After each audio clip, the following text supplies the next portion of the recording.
For 12 years, Nya Adeyemi stood beside Korea's most feared mafia boss as the perfect, silent wife. Then he replaced her at his own table, in front of 200 witnesses, and kissed another woman. Everyone expected her to shatter. Instead, she smiled, raised her champagne glass, walked out without a word. That single night, she made one phone call to her father in Lagos, and everything Kang Tae-jun spent 20 years building began to die, quietly, invisibly, from the inside out. This is the story of the woman he forgot to fear. If this story already has you hooked, hit that like button right now, and drop a comment with the city you're watching from. I want to see how far this story has traveled. Now settle in. This one runs deep. The ballroom on the 42nd floor of the Hanseong Grand Tower had been designed to make ordinary people feel small. That was the point. Every chandelier dripping with imported crystal, every stretch of white marble veined with gold, every immaculately dressed server moving through the crowd like a ghost. It all existed for one purpose: to remind whoever stood inside it that they were in the presence of something larger than themselves, something that could not be questioned, something that did not ask permission. Nya Adeyemi had stood inside this room 9 times before. She knew exactly where the cracks were hidden beneath the gold. She arrived at 7:42, precisely 8 minutes before her husband. That had always been their arrangement.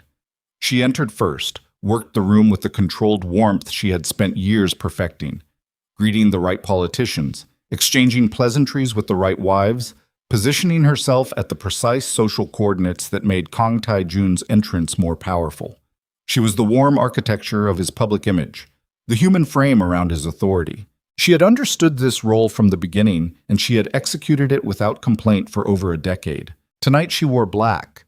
Not the soft, forgiving black of women who wanted to disappear, but the deep, absolute black of a woman who had decided something and dressed accordingly. The gown was Nigerian designed, hand-stitched with the kind of quiet craftsmanship that most people in this room would never recognize, because recognizing it would require knowing a world beyond their own. A single strand of diamonds traced her throat. Her hair was pulled back, high and severe, the way her mother had once told her a woman carries herself when she has made peace with something. She moved through this crowd, and she smiled, and she shook hands, and she remembered names. The senator's wife, who had recently recovered from a surgery she was pretending hadn't happened. The Japanese trade delegate, who preferred to be addressed by his first name in private settings. The 73-year-old widow of a former Hansong council member who always stood alone near the east windows because she had outlived everyone she'd actually wanted to talk to. Nya stopped to speak with each of them. She had always paid attention to the people in the room who other people forgot to look at. At 7:50, she felt the shift in the air before she saw it. That familiar recalibration of energy, that slight collective straightening of spines, the way conversations didn't exactly stop but became somehow less important. She had felt this happen every year for 9 years. It meant Kang Tae-jun had entered the building. She turned, as she always did, to take her position near the entrance, ready to stand beside him, ready to be the first familiar face he moved toward in the room. She saw him immediately. He was wearing the charcoal suit she'd had fitted for him in Milan the previous spring, the one she'd chosen specifically because the cut made him look less like a man who had assembled power by force and more like a man who had been born to it. He looked exactly as she'd intended, composed, absolute. The kind of man who made rooms feel smaller simply by entering them. There was a woman on his arm. Nya had known about Yoon Sarah for approximately 7 months.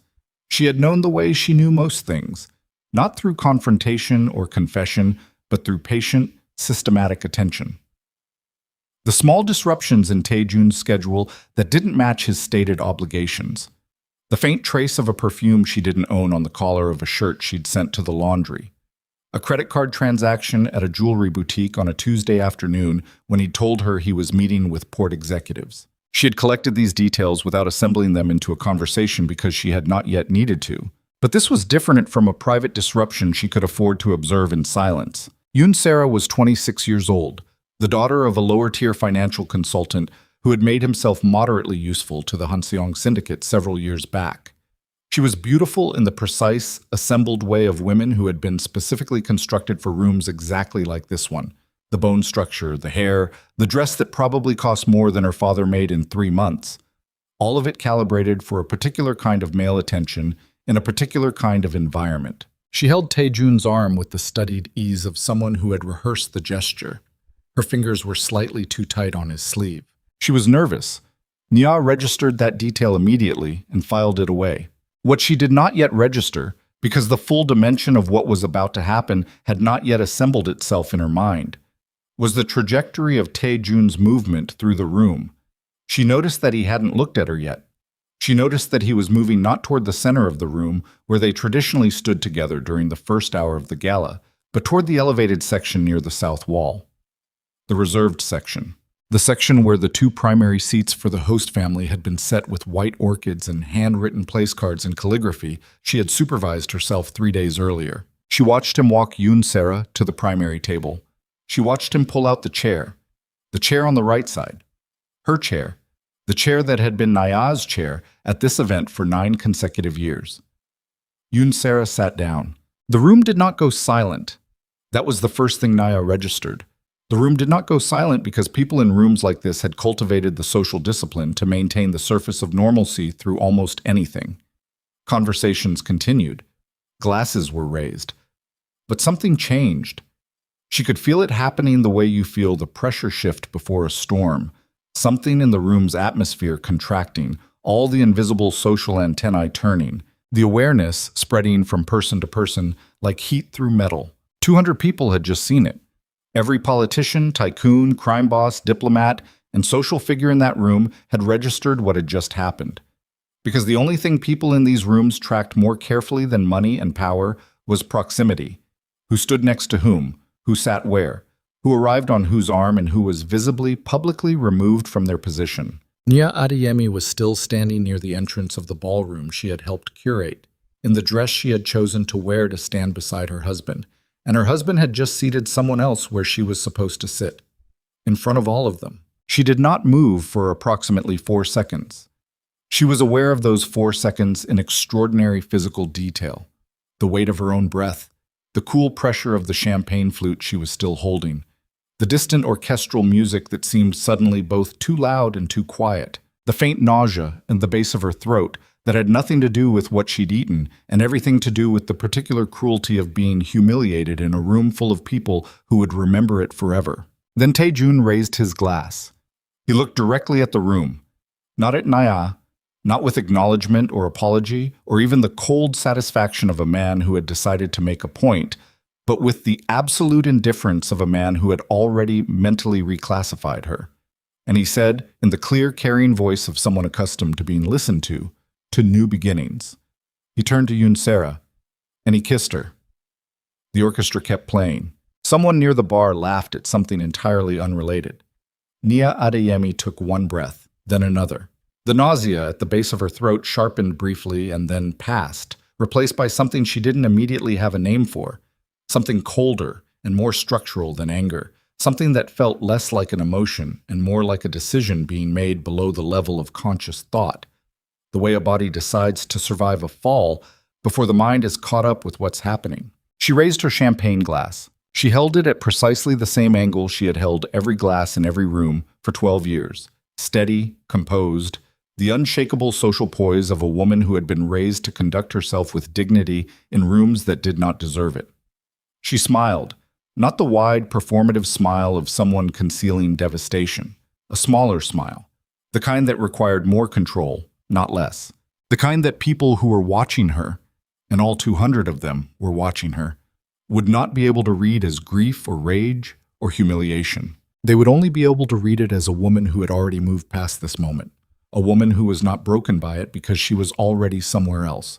She took a slow sip of champagne. Then she set the glass down on the tray of a passing server, straightened slightly, and walked with unhurried, absolute composure toward the elevator bank at the far end of the ballroom. She did not look back. She did not increase her pace. She nodded at the senator's wife she'd spoken with earlier. She paused for exactly 3 seconds to exchange a word with the trade delegate. She moved through the room the way she had always moved through rooms like this, as if she belonged in it entirely and was choosing to leave it, not being expelled from it. The elevator doors opened. She stepped inside. The doors closed. She stood in the elevator alone and pressed the button for the lobby, and she allowed herself, in the 22 seconds of descent, exactly one unguarded moment. Her jaw tightened, her eyes closed briefly, one hand pressed flat against the mirrored wall for balance she didn't strictly need, one breath that came out slightly unsteady, one moment of allowing her face to do what it needed to do without an audience. Then the elevator reached the lobby. The doors opened. Her face rearranged itself. Her chauffeur, a quiet man named Mr. Bayek, who had driven her for 6 years and knew better than to ask questions, had the car waiting at the side entrance. The night air hit her as she stepped outside, cold for mid-October, carrying the particular smell of Seoul at night, that layered combination of exhaust and street food and something metallic from the Han River. She got into the back seat. The door closed. The city moved past the window like something that didn't concern her anymore. She sat in silence for a long moment. Then she opened her phone, scrolled to a contact she had not called in 4 months. The name in her contacts was simply listed as Father. No last name, no title, nothing that would tell anyone who didn't already know that the man on the other end of this call was Chief Solomon Adeyemi, 71 years old, a man who had built one of the largest private financial empires on the African continent through a combination of inherited position, extraordinary intelligence, and the kind of patient, strategic ruthlessness that never required raising his voice. She pressed call. It rang twice. He picked up. Nya! His voice was the same as it always was, deep, unhurried, carrying the particular warmth of a man who loved his children without ever making that love sentimental. She heard Lagos in the background faintly. Traffic, the distant sound of something she couldn't identify. She said, "Father, it's time." A pause, not a long one, just enough for the words to settle. "I'll make the arrangements." His voice was the same. It hadn't shifted into urgency or alarm because Chief Solomon Adeyemi did not respond to information with urgency. He responded with calibration. "Are you safe?" "Yes." "Are you certain?" "Yes." Another pause. "Your brother will be on a flight within 48 hours. She said, "Tell him to bring the documentation team. It's already assembled." A beat. "Nya. Whatever you feel right now, put it somewhere where it won't interfere with your thinking. You know how to do that." She looked out the window. The city slid past. "I know. I'll call you in the morning." "Good night, Father." She ended the call, set the phone down on the seat beside her, looked out the window at the city that had been her home for 12 years, and felt something she couldn't precisely name. Not quite grief, not quite resolution, not quite relief.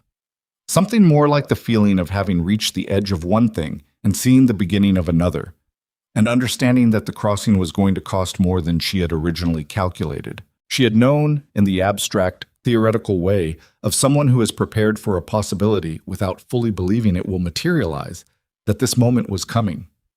The mistress had not been a surprise. The eventual public diminishment had not been a surprise. She had been raised by a man who had taught her that power reliably destroys the people who cannot imagine existing without it. And Kang Tae-jun had spent so long being untouchable that he had lost the capacity to imagine that anything he possessed could be taken from him. But knowing something in the abstract and living it in a ballroom in front of 200 witnesses are different things entirely.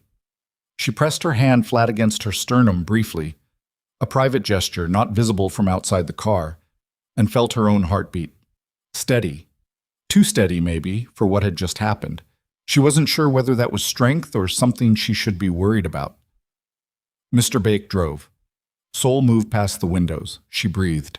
Nya Adeyemi had been born in Lagos in the dry season, the eldest child of Chief Solomon Adeyemi and his wife, Fun Malayo, a woman who had died of a cardiac event when Naya was 11, and whose primary legacy to her daughter had been the lesson, delivered not through words, but through the example of her own life, that a woman's intelligence is the only thing in the world that cannot be taken from her by someone who has more money or more power. Funmilayo Adeyemi had been the sharpest person in every room she'd ever entered, and she had spent the first decade of her marriage carefully concealing that fact from the men around her, and then the second decade wondering why she had bothered. Nia had taken that lesson and radicalized it.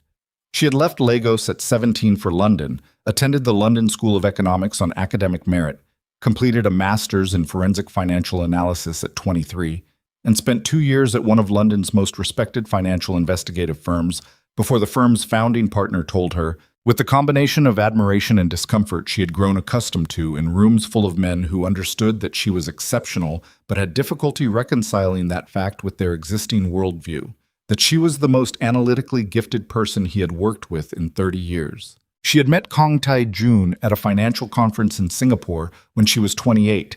He was 36. He had introduced himself as a venture capitalist with regional infrastructure interests, which was technically accurate in the way that describing an ocean as a large body of water is technically accurate. He was brilliant, and he was dangerous, and he was the most fully realized human being she had ever been in the same room with, which was a different thing from being a good person, a distinction she had understood at the time, but perhaps not weighted heavily enough. They had been married 14 months later. She had known, walking into that marriage, that she was not walking into a clean world. She had not been naive about what the Hanseong Syndicate was, what her husband's real position within it was, what the word empire meant in this context. Her father had voiced his reservations carefully, and once, which was how Chief Solomon Adeyemi voiced reservations about anything, precisely, completely, and without repetition, trusting that she had the intelligence to hold the information and make her own assessment. She had made her assessment. She had decided to marry him anyway. She had believed at 29 that love and intelligence together were sufficient to navigate something that love alone could not. She had been right about that mostly. What she had underestimated was the rate at which power, once absolute, begins to reclassify everything around it as either useful or irrelevant. She had been useful for a long time, longer than she'd expected, honestly. She had helped manage the public face of the syndicate's legitimate business interests with a precision and social intelligence that Tae-jun had genuinely depended on. She had been his best strategic advisor in private, even as she had never been publicly credited as such. She had built relationships with the political figures, the international investors, the diplomatic contacts that had expanded his reach beyond what he could have achieved alone. She had been, in the most concrete and measurable sense, a significant structural component of the empire he was credited with building entirely by himself. And then, over the last 3 or 4 years, the reclassification had begun. Not dramatically, not through a single moment of cruelty or decision. Gradually, the way most erosions happen, through accumulation rather than event.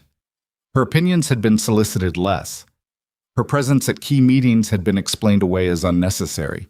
Her relationship with his inner circle had been slowly re-landscaped from partner to ornament, a transition so gradual that she had not been certain, for a long time, whether she was perceiving it accurately or projecting something. Yoon Sarah, apparently, was the answer to that question. Mr. Beck turned onto the private road leading to the compound. The mansion appeared through the trees. 7,000 square meters of glass and stone and immaculately landscaped grounds that Naya had spent the first 3 years of her marriage making into something that felt like a home.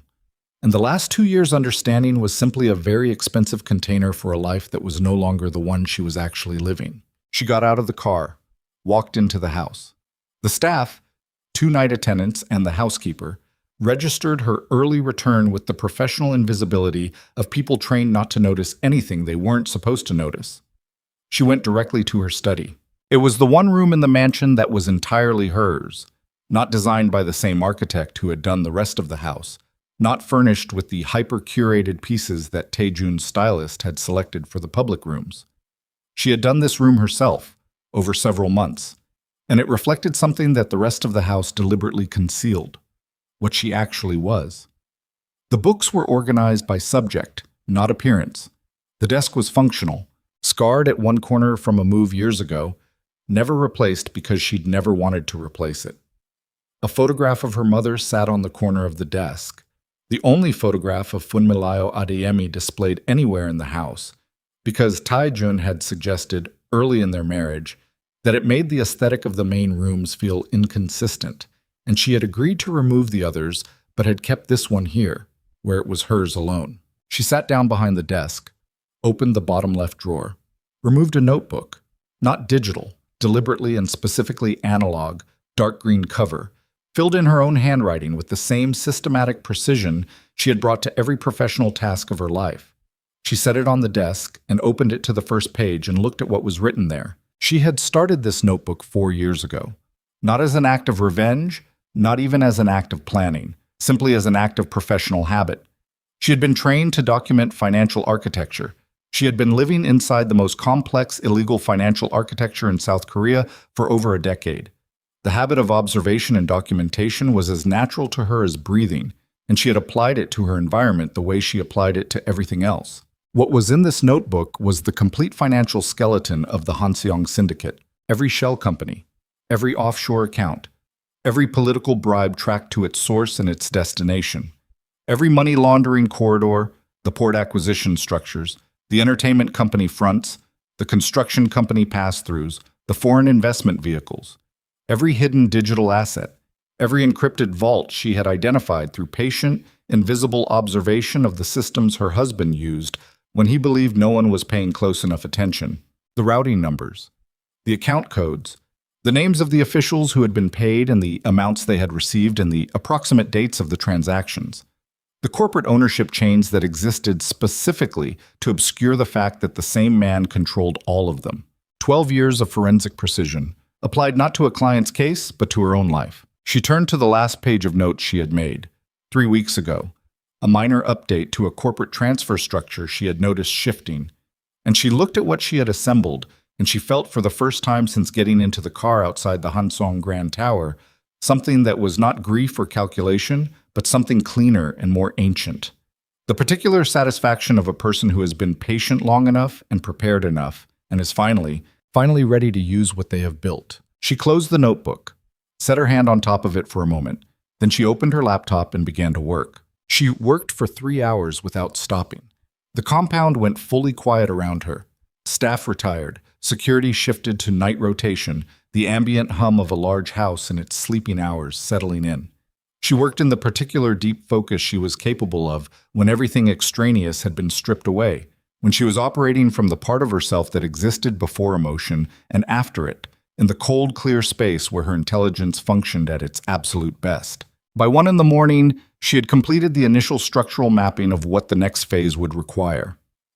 She had identified the 3 primary financial corridors that could be legally transferred under existing international corporate law frameworks without triggering any of the criminal evidence that would alert domestic law enforcement and create complications she didn't want.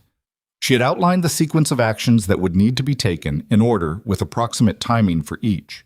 She had identified the specific legal entities in 4 countries that her brother's team would need to engage. She saved the document to an encrypted drive that was not connected to any network Taijun controlled. She closed her laptop. She sat in her study in the middle of the night and she listened to the house around her. The sound of a house that had been her home and was no longer, the sound of something she had already left, even though she was still physically inside it. She thought about Taejun. Not with hatred. She had examined her feelings for him with the same unsentimental precision she brought to everything, and what she found was more complicated than hatred.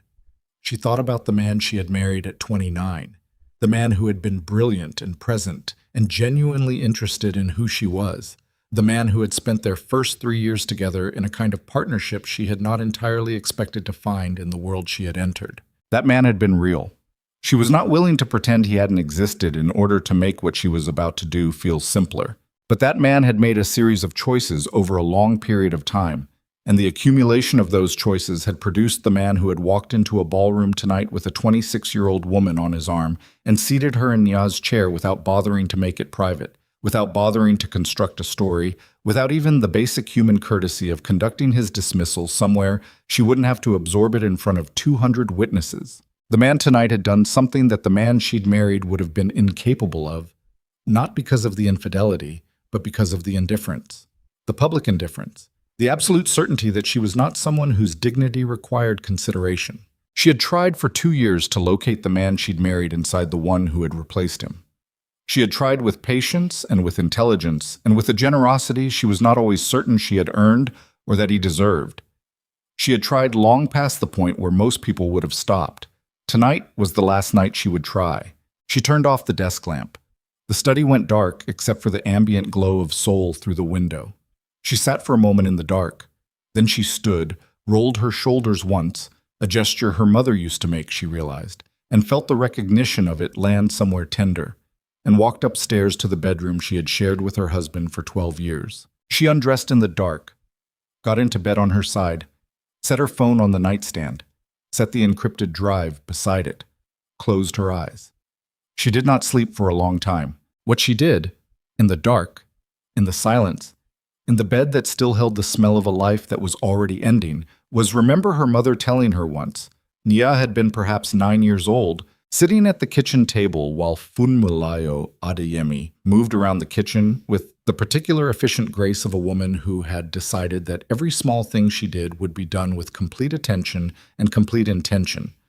That the most dangerous thing a powerful person can do is begin to believe that the people around them exist only in relation to their power. That once that belief takes hold, she had said, without looking up from what she was doing, the powerful person has already lost the thing that made them worth being near. Nia had not fully understood it at 9. She had not fully understood it at 28 when she had watched Tae-jun across a conference table in Singapore and felt the specific electricity of meeting someone whose mind worked at a speed and depth that matched her own. She understood it now. Tae-jun had stopped believing that she existed independently of him. He had stopped registering her as a person who had an interior life, a history, a set of capabilities that predated him and would outlast him. She had become, in his reclassification, simply a component of his empire, the wife component, the image component, the social architecture component. And when he had decided he wanted a different component in that position, he had made the change with the same business-like indifference with which he restructured a corporate holding. He had forgotten, or perhaps he had never fully believed, that she was also capable of what he was capable of. That she had been watching him for 12 years with the specific, patient, trained attention of a forensic financial analyst who never stopped working, who had cataloged every vulnerability he had ever exposed, and who had been too in love with him for too long to deploy what she had assembled. She turned onto her side in the dark. The notebook was in her study. The drive was on her nightstand. Her brother would be on a flight within 48 hours. Tomorrow morning she would be downstairs at 7, dressed and composed, when Tae-jun returned from wherever he would spend tonight. She would make coffee. She would ask about his schedule. She would smile at exactly the right frequency to be unremarkable. She would be, to every observable measure, the same woman she had been yesterday. She had done it before. She could do it for however long was necessary. Outside the window, Seoul burned quietly against the dark. All those lights, all those stories, all that accumulated human weight pressing against the night. She had loved this city once. She still did, in the way you can love something and also understand that it was never entirely yours. She closed her eyes. 2 days later, at Incheon International Airport's private arrivals terminal, a tall young man in a perfectly cut suit cleared customs under the name Malik Adeyemi, declaring his purpose of visit as international investment consulting. He had a rolling carry-on, a leather laptop bag, and the particular unhurried confidence of someone who had grown up understanding that rooms full of powerful people were simply rooms. He was 27 years old. He had his mother's eyes. He had his father's patience. He had, on the encrypted hard drive in his laptop bag, everything his sister had sent him 3 hours after she'd called their father from the back of a limousine moving through Seoul at night. His phone buzzed as he walked through the terminal. A text from Naya. He came home at 4. Didn't look at me at breakfast. We're fine. He typed back. Team is assembled. We start Monday. Her reply came 11 seconds later. Don't move too fast. Let it breathe. He pocketed the phone and walked toward the exit where a car was waiting. Through the terminal's floor-to-ceiling glass, he could see the city spread out under a gray October sky. Seoul, cold and vast, and operating under the assumption that the most dangerous man in it was Kang Tae-jun. Malik Adeyemi allowed himself one small smile. He was going to enjoy correcting that assumption. In the boardroom of one of Seoul's most respected international investment consultancies, a firm that had been quietly established 3 years earlier by a holding company registered in the Cayman Islands that was, through 6 layers of corporate ownership, controlled entirely by Chief Solomon Adeyemi. A team of 7 specialists were already at work. A corporate transactions attorney from London, 2 forensic accountants from Lagos, a regulatory compliance specialist from Hong Kong, a former government contracts official from Washington who now worked in international corporate advisory, a financial investigator who had spent a decade working for international regulators and understood better than most people how legal a transfer of assets could be made to look while still being, in every practical sense, an act of total warfare. They had been briefed, they had the documentation, they had the map, they were waiting for Malik. And in the mansion on the private road at the edge of the city, in a study with a desk scarred at one corner and a photograph of a woman who had died too young, a green notebook sat locked in a drawer. Inside it, in precise, measured handwriting, was everything Kang Tae-jun had built, and everything that was about to be taken apart. Nia was in the garden when Tae-jun found her that Sunday morning, standing near the tree she had planted during their second year of marriage, a young ginkgo that had grown over 12 years into something substantial and quietly beautiful. Its fall leaves turned full gold in the October cold. She was drinking tea. She had her coat on. She was looking at the tree the way people look at things they are saying goodbye to without making it visible. "You left early Friday night," Tae-jun said. She turned to look at him. He was wearing the same suit he'd worn home at 4 in the morning 2 days ago. No tie. Looking like a man who had spent the weekend deciding something and hadn't finished deciding it yet. He looked tired in a way he wouldn't admit. He looked like a man who had done something he expected to feel cleaner about. "I did," she said. "I didn't know you'd left until the end of the night."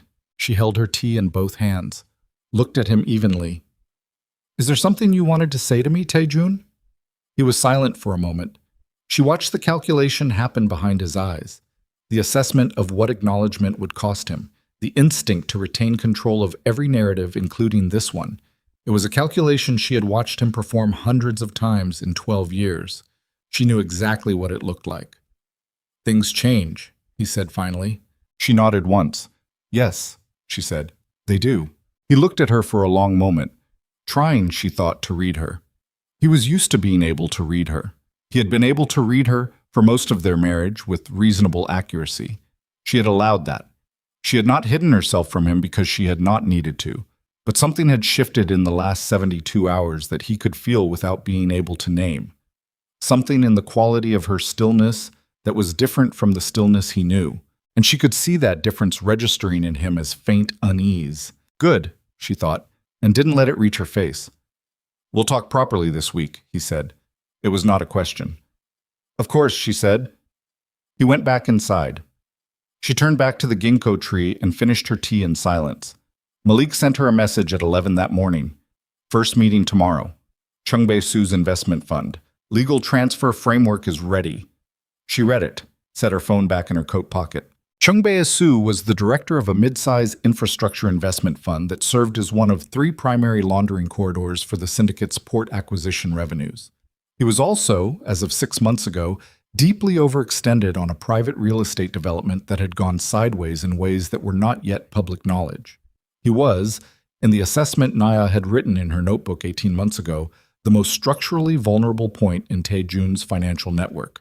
He was also, as of 36 hours ago, the recipient of a private communication from a Cayman-registered holding company offering to absorb his fund's underperforming assets at a valuation that would save him from a collapse he was currently concealing from his investors. Tomorrow morning, he would take the meeting. He would not know, walking into that meeting, that the people sitting across from him represented the assembled force of Chief Solomon Adeyemi's financial infrastructure, operating through Malik's coordination, guided by a blueprint assembled over 4 years by the woman who had sat at Kang Tae-jun's dinner table and been quietly dismissed as furniture. The gold leaves of the ginkgo tree moved in the October wind. Nia stood beneath them and breathed and did not let herself feel anything she couldn't afford to feel yet. There would be time, later, for everything that needed to be felt. There was a cost to what she was doing that she understood in full and was not pretending away. The cost of 12 years, the cost of what had been real within them, the cost of the man she had loved before he had become the man who had looked through her in a ballroom and not even bothered to flinch. There was grief in this. She was not someone who operated by pretending grief did not exist. But grief was not going to stop her. In 48 hours, Chung Bae-soo's fund would begin transferring. In 72 hours, the second corridor would receive its own quiet offer. And in the study upstairs, locked in a drawer, The green notebook sat and waited. Monday came in cold and colorless, the kind of October morning that Seoul did without apology. Low sky pressing down on the city like a hand on a shoulder. The Han River gray and flat in the distance. The air carrying the particular bite that preceded rain that hadn't decided to fall yet. Nia was awake at 5:15. She had slept perhaps 3 hours total, not from anxiety.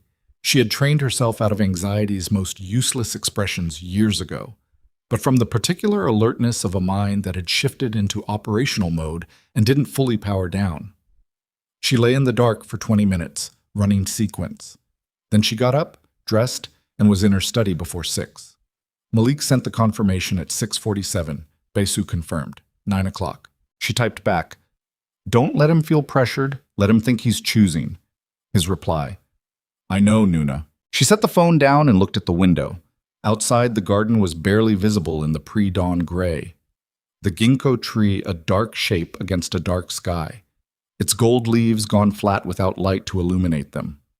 She thought about what was happening in a conference room somewhere in the city right now, or would be happening in 3 hours, and she felt the particular cold clarity of someone who has stepped off a ledge and is no longer in the phase of the decision, but the phase of the fall, and understands that the falling is, at this point, the only honest thing. Taejun left the house at 7:30 without eating breakfast, without looking at her. He had done this twice in the last 4 days. She registered it without expression, the way she registered everything now, not as information about his emotional state, which no longer interested her, but as operational data. His attention was elsewhere. That was useful. She had staff duties until 10. A charity foundation board call at 11 that she handled from her study with complete professional composure, her voice doing the work her face would have done in the room. Warm, precise, credible. The voice of a woman who was absolutely present for this conversation and absolutely undistracted by anything else. She had always been good at compartmentalization. She had not always known that was what she was doing. Now she knew, and she was using it deliberately, and the deliberateness felt like the difference between surviving something and choosing it. At 12:15, her phone buzzed. "It's done. Full transfer framework signed. Baesu is out." She sat with that for exactly 1 moment, then she texted, "Second corridor. When?" "Wednesday." The Hong Kong bridge structure. Taejun won't see it as connected. It's 3 layers deep. Good. Make sure the London attorney is on that call. She set the phone face down on her desk and looked at her mother's photograph for a long moment. Funmilayo Adeyemi looked back at her with the particular expression Nia had spent 30 years trying to accurately read. Not warm exactly, not stern exactly, something more complex than either. The expression of a woman who had understood that loving her daughter and preparing her daughter were the same act. "I'm doing it carefully," Nia said to the photograph, which was not something she would have said out loud in any other room. She closed her laptop, went downstairs to appear, as she did every afternoon, to be home. Park Seung-ho arrived at the mansion on a Tuesday evening under the cover of a standing security review meeting, something that happened every 3 weeks, that Taejun had long since stopped attending personally and had delegated to his household operations director. Nia had begun attending these meetings herself approximately 8 months ago, initially at the household operations director's invitation, later as a quiet fixture. No one had remarked on this because no one in Taejun's orbit had yet recalibrated their understanding of her from the category of wife to the category of threat. Park Seung-ho was 61 years old, a former military intelligence officer who had entered the syndicate's employ 19 years ago when Taejun was still assembling his initial power base. He was the last person from that original inner circle who was still standing. The others had died, been imprisoned, or had been quietly removed in the years when Taejun's consolidation had required the kind of tidying that left no paperwork. Seung-ho had survived by being genuinely useful, by being the rare variety of loyal that didn't require dishonesty to maintain, and by knowing exactly where the bodies were, sometimes literally. He was a broad man, gray at the temples now, with the posture of someone who had spent years in rooms where a slouch could get you killed and hadn't been able to fully decompress since. He moved through the world with a perpetual watchfulness that people often misread as aggression. It was not aggression, it was the habit of a man who had spent 40 years paying attention to things other people chose not to see. He had been paying attention to Nia Adeyemi for 3 years. They sat in the garden, not inside, because the inside of the mansion had ears, and they both knew it. The outdoor furniture was teak, solid, placed near the east garden wall where the security cameras had a 17-second rotation gap that Seung-ho had known about for 2 years and had chosen, until now, not to report to anyone. He set a cup of coffee down on the table between them and looked at her with the direct, unsentimental appraisal of a man who had long ago stopped having the patience for pretense. "Friday night," he said. "Yes," she said. "I was there." "I know you were." He was quiet for a moment, looked at his coffee. "I've worked for him for 19 years. He said it without apparent emotion, the way people state facts they have made peace with. "I've done things for him that I understood the weight of at the time and did anyway. I'm not standing here pretending I'm a clean man. I haven't asked you to pretend anything." "No." He looked up. "That's part of why I'm here." He set both hands flat on the table, a gesture that felt like someone putting down something they'd been carrying. "He's been wrong before. I've watched him be wrong. I've watched him lose perspective on people, write off people who were holding up parts of the structure he didn't see because he didn't want to see them." A pause. "But Friday was different. What he did Friday, that wasn't a man making a tactical error. That was a man who has stopped believing there are any consequences for him." Nia looked at him steadily. "Why are you telling me this?" "Because you're not just the wronged wife." He said it flatly, without apology for the bluntness. "I've watched you for 3 years. I know what you are. I know what you've been doing." He held her gaze. "I don't know how far along you are, but I know you're somewhere. And I'm telling you that whatever you're building, there's a piece you're missing." Her pulse moved slightly faster. She did not let it reach her face. "What piece?" Seung-ho reached inside his jacket, removed a small drive, matte black, no markings, the size of a thumb. Set it on the table between them. Did not take his hand off it yet. "He has an insurance vault," he said. "Digital, encrypted. Off-site server infrastructure that's not connected to any of the holding networks you'll be able to access through the financial architecture." He paused. "It contains everything he's collected on everyone for 20 years. Political officials, law enforcement, competing syndicate leaders, international partners. Leverage files. Transaction records that aren't in any public or corporate registry. Some of it's insurance against the people he works with. Some of it's insurance against the people he works for. All of it is the reason he's been untouchable." Nya looked at the drive, then at him. "Why?" she said. "Simple. Direct." He was quiet for a moment that felt longer than it was. "He has a son," Seung-ho said finally. 22 years old. Not from his marriage, not from this situation either. From a woman who was not given a choice about what happened to her 12 years ago and who has been kept quiet since. The boy's name is Kang Jun. He lives in Busan. He doesn't know who his father is." A breath. "I've made sure of that. I've been making sure of that for 12 years because the alternative was him growing up as leverage." His jaw tightened almost imperceptibly. "I'm done protecting a man whose empire functions on the silencing of people who can't protect themselves." The garden was very quiet. Somewhere beyond the wall, the city hummed its permanent low frequency. A leaf from the ginkgo tree moved across the stone paving between them and stopped. Nia looked at Seung-ho for a long moment. Long enough to satisfy herself that what she was seeing in him was real. Not a test, not a trap, not a performance engineered by a man still fundamentally loyal to Taejun. She had been reading people all her life. She had been reading rooms and intentions and the specific quality of honesty that exists in people who have reached their own limits and are past performing. She read him now with everything she had. She reached out and picked up the drive. "Location of the vault?" she said. He told her. 3 sentences. She committed them to memory and did not write them down.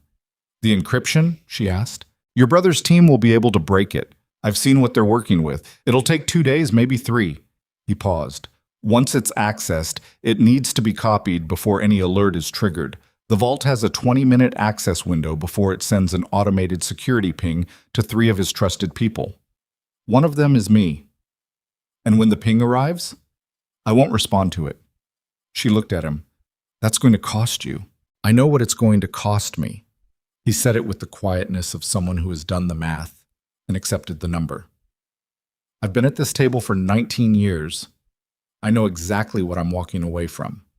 He picked up his coffee, drank, set it down. Get him out of Seoul cleanly. Don't let it turn bloody. That's all I'm asking. It won't turn bloody, she said. That was never the plan. He nodded once, the single nod of a man who has decided and is done reconsidering. Then we understand each other. They sat for another few minutes in the garden, not speaking much, finishing their coffee like two people who had simply met to discuss the weather. When Seong-ho left, she remained in the garden alone and felt the weight of what had just shifted.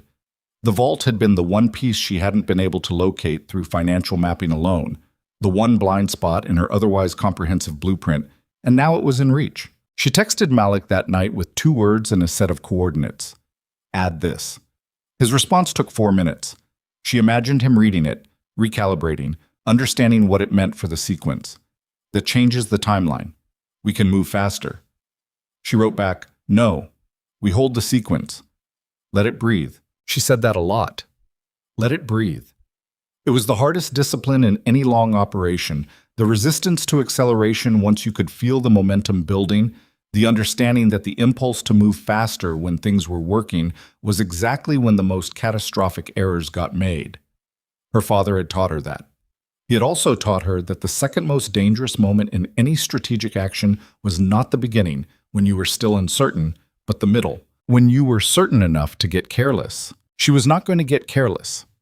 On Thursday morning, 3 days after Seong-ho's visit, Kang Tae-jun called an emergency meeting of his senior financial team. Nia knew about it 4 hours before it happened because she had, over the course of 12 years, developed a comprehensive understanding of which of her husband's staff communicated with which other members of his staff through which channels, and she had long ago identified the particular assistant, a meticulous young man named Kim Dong-won who handled Tae-jun's scheduling and who was also, through no fault of his own, deeply in debt to a private lending structure that was managed by a company connected to Chief Solomon Adeyemi's holding network, who would reliably inform her of significant schedule changes without being fully aware of why he was doing so. She was in the kitchen when Tae-jun came downstairs looking like a man who hadn't slept and was trying to project the appearance of a man who had. His suit was correct. His posture was correct.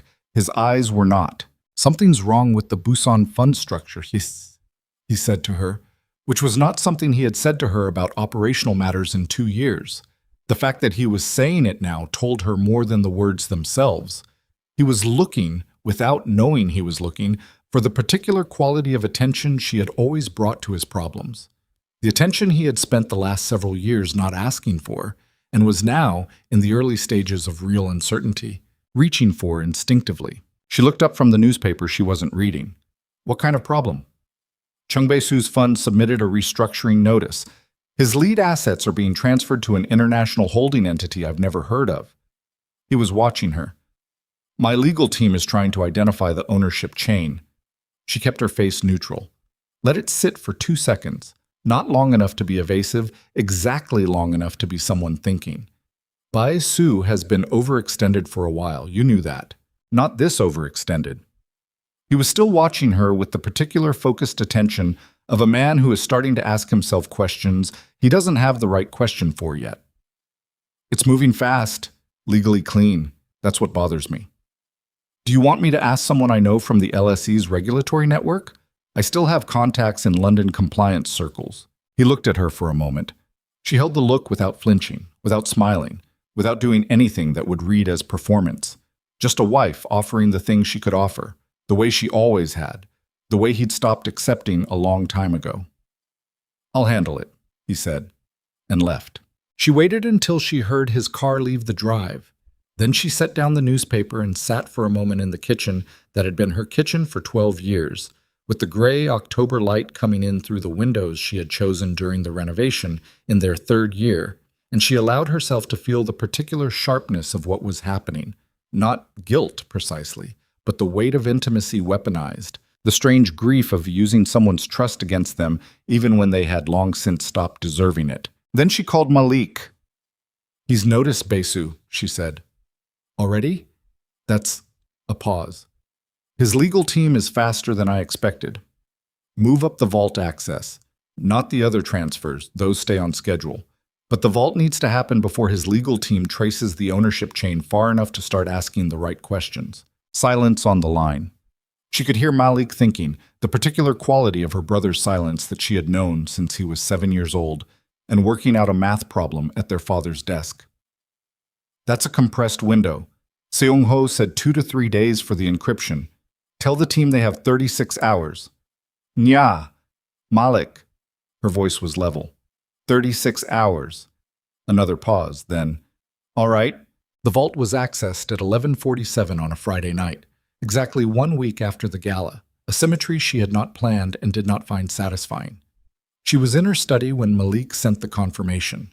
She was wearing the same robe she'd worn every Friday night for years, because maintaining the rhythms of ordinary life was part of the discipline, because ordinary life was the cover and the cover was everything. Vault accessed. Copying initiated. Clock is running. She set the phone face up on her desk and watched the minutes. 18 minutes and 40 seconds. She did not move. She did not drink the tea that was cooling beside her hand. She watched the phone with the focused stillness of someone who has trained themselves not to let urgency express itself in useless movement. At 19 minutes and 12 seconds, Malik sent, "Copy complete. We're out. Clean." She closed her eyes for exactly 3 seconds. Then she texted Seong-ho. "It's done. The ping will come to you in a few minutes. You know what to do." His reply was immediate. Understood. She sat back and looked at the ceiling. The vault was gone. Not destroyed, copied, and removed, its contents now in the hands of her brother's team, its secrets converted from Tae-jun's leverage into hers. Combined with the financial architecture documentation in her notebook, combined with the corporate transfers already in progress, combined with what Seong-ho had given her access to, she now had something that had not existed a week ago. She had everything. Not the appearance of leverage. Not a partial dismantling. Everything. The complete structural genome of the most powerful criminal organization in South Korea, documented, legally transferred where possible, and now held by people who owed nothing to Kang Tae-jun and had every reason to ensure it was deployed with precision. She thought about him downstairs. He was home tonight. She had heard him come in at 9, heard the characteristic sounds of a man who was worried and was managing it through routine, the ice in the glass, the television in his study set low, the specific pattern of footsteps of someone pacing between their desk and their window. She had lived with those sounds for 12 years. She could read his emotional state through the floor the way a sailor reads weather through the quality of wind. He was scared, not panicked. Tae-jun did not do panic. His psychology was not configured for it, but scared in the deep structural way of a man who has built his entire identity on being impossible to threaten and is beginning, for the first time, to feel the specific cold of the possibility that he was wrong. She stood, went to the window. The city outside was doing what it always did, burning against the dark, indifferent to what happened inside the houses that looked out at it. She thought about what Seong-ho had told her about the boy in Busan, Kang Jun, 22 years old, who did not know his father's name. She thought about that for a moment with the particular quality of attention she gave to information that was not directly operational but that mattered in ways harder to categorize. There were things Tae-jun had done that were in a different register from the financial crimes, from the power manipulation, from even what he had done to her publicly. There were things that sat lower. In the part of her that existed before strategy and before the trained composure and before everything her education and her upbringing had built her into. She had known, in the abstract, that he was capable of this. She had chosen not to look at it directly for a very long time. She was looking at it now. She did not include what Seong-ho had told her about June in any of the documentation. That was not her information to weaponize. That boy's existence was not a piece on a board. She had made that decision before Seong-ho had finished his sentence, and she felt the solidity of it in a way that had nothing to do with strategy and everything to do with being the daughter of a woman who had known the difference between justice and cruelty and had taught her daughter to know it too. Saturday morning, Tae-jun came into the kitchen while she was making coffee. He looked like a man who had been awake until 3. He had the hollow-eyed, jaw-tight look of someone who has been in their own head for hours and has not found what they were looking for. He sat down at the kitchen island. She set a cup of coffee in front of him without being asked. He wrapped both hands around it, looked at it for a moment. "Seung-ho isn't answering his phone," he said. She was still facing the counter. Her back was to him. She kept her hand steady on the edge of the counter for 1 beat, 2, then turned around with the unhurried movement of someone whose coffee was still brewing and who had just heard a piece of mundane information. "He was traveling this week, wasn't he? Something about the Busan office rotation." She said it evenly, reached for her own cup. Taejun looked at her. Something in his eyes had shifted. Not suspicion yet, not the directed, focused suspicion of a man with a theory, but the diffuse, uncomfortable instinct of a man whose world is beginning to feel subtly wrong in ways he can't yet map. Like a building that has settled slightly off its foundation. Nothing has collapsed, nothing is visibly broken, but something in the angle of the light through the windows is different from yesterday. "I've had him on the same phone for 15 years, Taejun said. He picks up. "Call his assistant," she said. "Maybe his phone died." He looked at her for another moment. She met his eyes with the complete, unwavering steadiness she had been practicing her entire adult life. The stillness that was not emptiness but control. The face that revealed exactly what she chose to reveal and nothing else. He looked away first, drank his coffee. She turned back to the counter and breathed through her nose, slow and even, and felt the razor edge of the moment she was standing on. Because Taejun was smart, had always been smart, and the distance between his current diffuse unease and a fully formed, correctly directed suspicion was not as great as she needed it to be, and the sequence was not yet complete, and there were still 4 to 5 days of operational work before everything was in position, and she needed those days. And every hour between now and then required her to be exactly what she had always been to him. Present, composed, unremarkable. The woman he had decided was furniture. His phone rang. He looked at the screen. Something changed in his face. A hardening, a focusing. The shift from general anxiety to specific alarm.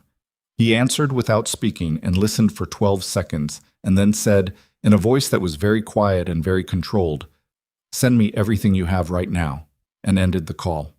He sat very still. She watched his back, watched the way his shoulders had changed. No longer the loose tension of a worried man, but something more locked, more deliberate. The posture of a man whose brain has just received a signal that overrides everything else and is now running on a different frequency entirely. "Taejun," she said, her voice completely steady. He turned around slowly. And she saw it, the beginning of it, not fully formed yet, not aimed at her yet, but moving in her direction with the terrible, slow inevitability of something that had been set in motion a week ago in a ballroom where he had raised a glass and kissed a woman and believed there were no consequences for men like him. "The vault," he said. His voice was almost toneless. "Someone accessed the vault last night." The kitchen was very quiet. She held his gaze with everything she had. Every year of training, every discipline she had ever built, every lesson her mother had left her. "What vault?" she said. And he looked at her, and she watched the question form behind his eyes. The question he was not yet ready to ask out loud, because asking it out loud would mean admitting something about the shape of his world that he was not, in this moment, prepared to survive. "What vault?" she said. The words came out clean, completely clean. Not a millisecond of hesitation, not a fractional shift in register, not a single physiological tell that she could feel in herself. No heat at the throat, no tightening behind the eyes, nothing. 12 years of practice had built something in her that functioned like a second skeleton, and it was holding her up right now in this kitchen in the gray Saturday morning light, while her husband looked at her with eyes that were doing something she had not seen them do before. Not anger. Not yet. Something more dangerous than anger. The specific focused stillness of a man whose intelligence has just received a piece of information that doesn't fit his existing model of the world, and who is now, with the cold, systematic precision that had made him the most powerful criminal figure in South Korea for 2 decades, beginning to rebuild that model from the ground up. He looked at her for 7 seconds. She counted them without moving. Then he picked up his phone from the counter, looked at the screen once, and walked out of the kitchen. She stood still until she heard his study door close. Then she turned back to the counter and pressed both palms flat against the cold stone surface and breathed. 1 breath, 2, deliberate and slow. The kind of breathing that was not calming down but maintaining altitude. The difference between a pilot leveling a plane and a pilot panicking at the controls. He didn't have enough yet. She knew that. What his team had found was the access event. The vault had been entered, its contents copied. They had the timestamp. They had the evidence of the breach. What they did not yet have was the identity of who had done it, because Malik's team had come in through a routing architecture that would take significantly longer than a Saturday morning to untangle, if it could be untangled at all. She had days. Maybe. She needed to move. She went upstairs, closed the bedroom door, called Malik. He picked up on the first ring, which meant he already knew. He found out about the vault, she said. I know. One of his security people pulled the server logs faster than we anticipated. They don't have the routing yet, but they're running it. How long do we have before they trace it back? Realistically, 48 to 72 hours before they get close enough to be dangerous. A pause. We need to accelerate the third transfer, the Hong Kong bridge structure. If that completes before he has a target, it becomes legally irreversible, and it doesn't matter what he suspects. Do it. Today. It's Saturday. Malik. The word came out harder than she intended. She softened it slightly, not for his comfort, but because the hard edge meant something was fraying and she couldn't afford that right now. Whatever it costs to move the Hong Kong transfer today, pay it. Get it done. All right. She could hear him already moving, the sounds of someone shifting from assessment to action. There's something else. He paused in a way that had a specific quality, not hesitation, but the particular care of someone about to deliver information they know will land wrong. Lee Byung-ki has been in contact with Tae-jun's legal team. She went still. Lee Byung-ki was the regulatory compliance specialist on Malik's team, the man from Hong Kong, the man who had been in the room for every structural conversation about the transfer framework, the man who had access to the timeline, the sequencing, and the legal architecture she had spent 4 years building. Since when? She said. We don't know exactly. We flagged a communication anomaly this morning. Encrypted outgoing traffic from his work device that doesn't match any of our project protocols. The pattern suggests it's been happening for at least 5 days. 5 days. The Hong Kong bridge structure briefing had been 6 days ago. He had walked out of that meeting knowing everything about the second transfer corridor, knowing the timeline, knowing the ownership chain that connected the Cayman holding structure back to her father's network. The cold she felt was not panic. It was something more precise than panic. The specific sensation of understanding that the architecture you have spent years building has a crack in it that you did not put there, and that the crack is structural, and that you are going to have to work with a cracked structure or you are not going to be able to work at all. Pull him from the team, she said. Right now, change every access credential he's touched and find out exactly what he sent. Already pulling him. The credentials are being rotated. A pause. Yeah.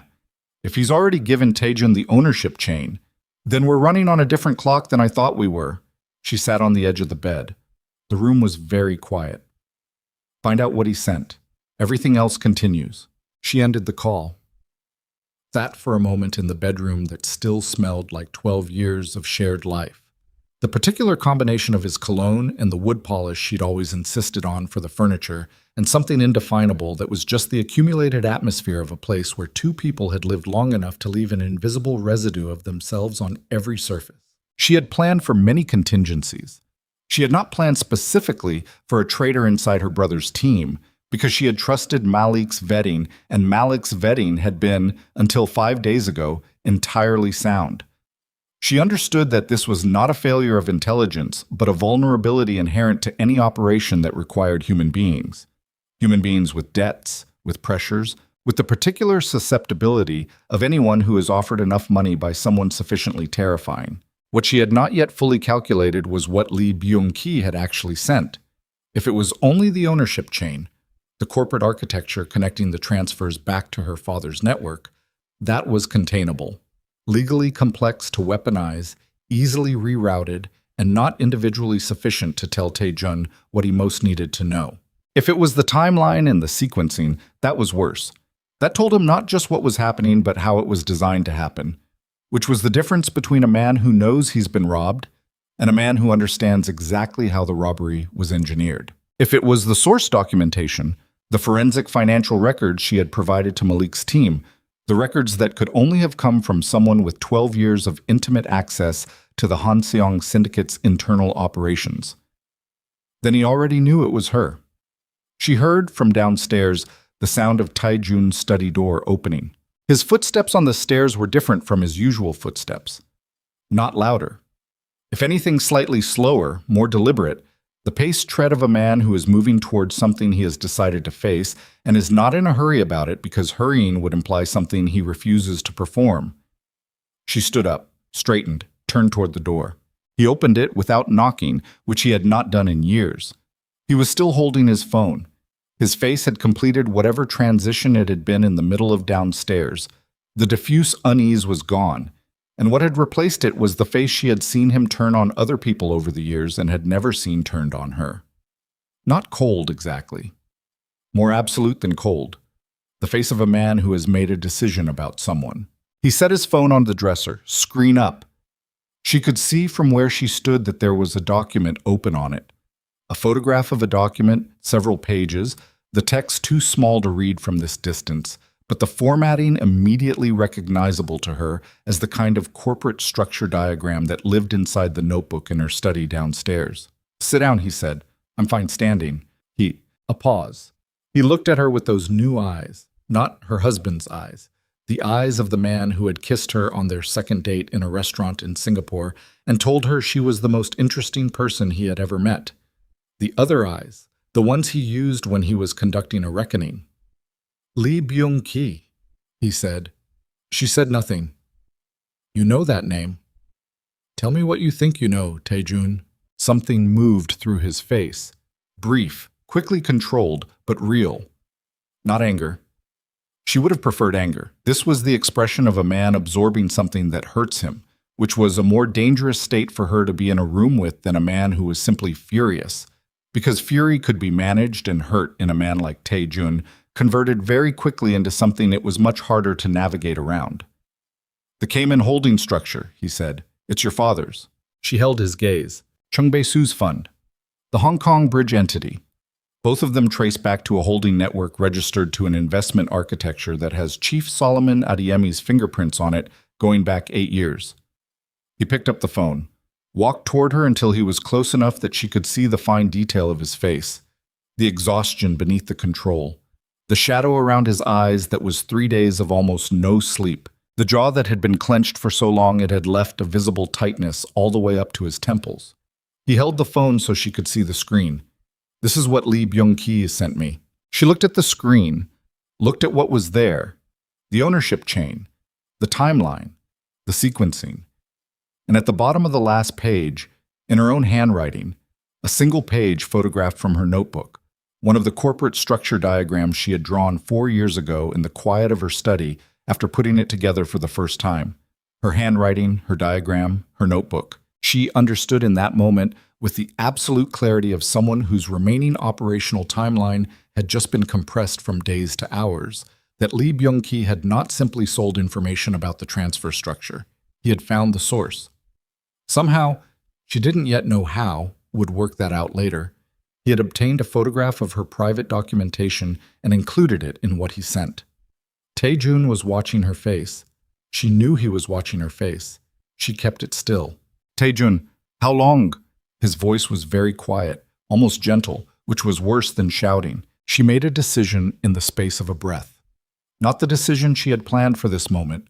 She had not planned for this moment. Had planned for a version of this conversation that happened much later, on her terms, when everything was already complete and irreversible. This was not that conversation. This was a conversation she was having without the protection of a finished operation, with several critical transfers still pending, with a man who now had enough information to be genuinely dangerous to her and to Malik and potentially to her father. She needed him off balance, not with denials he wouldn't believe, with truth, a specific, carefully deployed truth that would hit him in the place he was least defended.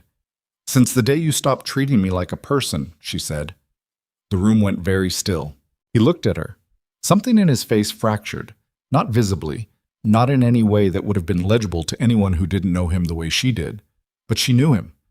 12 years of knowing someone who did not let people know him was still 12 years. "You are going to take everything," he said. I was going to take back what was used without credit and discarded without consideration. She kept her voice even. Not cold, even. The difference mattered. Cold would read as a performance. Even was just true. Not everything. I was never going to destroy you, Taejun. I was going to make sure that when I left with something that couldn't be reversed, that you couldn't come after me and take back. That's a very clean way to describe dismantling a 20-year empire. The empire was built with my work too.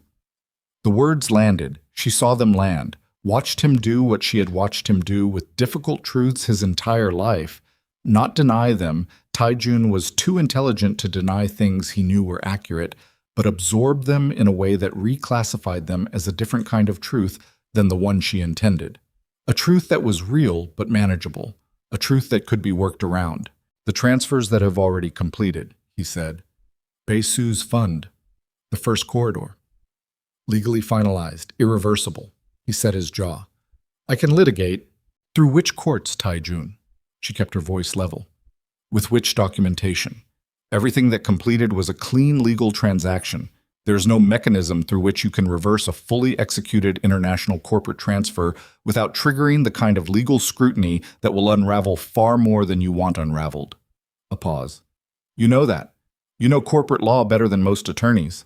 He turned away, moved to the window, stood with his back to her looking out at the garden, the ginkgo tree visible from up here, still holding a few gold leaves against the gray sky. She watched the line of his back, the set of his shoulders, the specific posture of a man who is doing something he almost never allowed himself to do in front of another person. He was thinking at the edge of what he knew. The vault, he said, without turning around. Yes. You have everything in it. Yes. A long silence. She could hear him breathing from across the room, slightly heavier than normal. The breath of sustained physical stress that the body produces regardless of what the mind is doing to contain it. You're not going to use it to go to law enforcement, he said. That would expose your father's network to the same investigation. No, she said. I'm not. Then what? Insurance, she said. The same thing you used it for. The guarantee that you don't come after me, don't come after my family, don't attempt to reverse what's been done. The same guarantee of untouchability that you gave yourself extended to me. A pause. That's all I ever wanted, Taejun. A clean exit that couldn't be undone. He was quiet for a long time. She stood and waited and did not fill the silence, because filling it would have been a form of anxiety, and she could not afford anxiety right now, could not afford anything that compromised the impression that she was still in full control of this situation. She was not entirely in full control of this situation. The third transfer, the Hong Kong Bridge, was still pending. The vault contents were in her brother's hands, but the full deployment architecture, the structures that would make the insurance function the way she'd described to Taejun just now, was not yet complete. She needed another 24 to 36 hours. She needed him to absorb what he knew and not do anything irreversible in the next day and a half. She needed to manage him through the next 36 hours. He turned from the window. His face had rearranged itself again. Not the reckoning face, not the hurt face. Something harder to read. Something that sat between the two and was its own thing. Park Seong-ho, he said. Her stomach tightened. She kept it off her face. Seong-ho didn't respond to the vault security ping, Taejun said. He was watching her with the absolute precision of a man running an interrogation. He had run hundreds of times on people less composed than she was, but had never run on someone who knew him well enough to know exactly how he ran it. He's the only one of my 3 trusted contacts who didn't respond. You know what that means to me. I imagine it means you're going to try to reach him. I already tried. He's not at his apartment. His car is gone. His phone is off. He took one step toward her, not threatening. Or not only threatening. There was something else in the step, something that had the quality of a man crossing a distance he had never expected to be necessary. Who else, Naya? She said nothing. Who else knew? Who else did you bring inside my house? His voice had gone low in a way that was more frightening than volume, the quiet of a man who has organized his fury into something operational. Because Seong-ho didn't get the vault location from the financial documentation. He had it because I told him. Which means you worked him directly, which means you looked at the people in my life and you identified the one who was reachable and you reached him. He stopped close enough that she could see, with the clarity of proximity, how much this was costing him. Not the empire, not the money, not even the operational humiliation. This specific loss.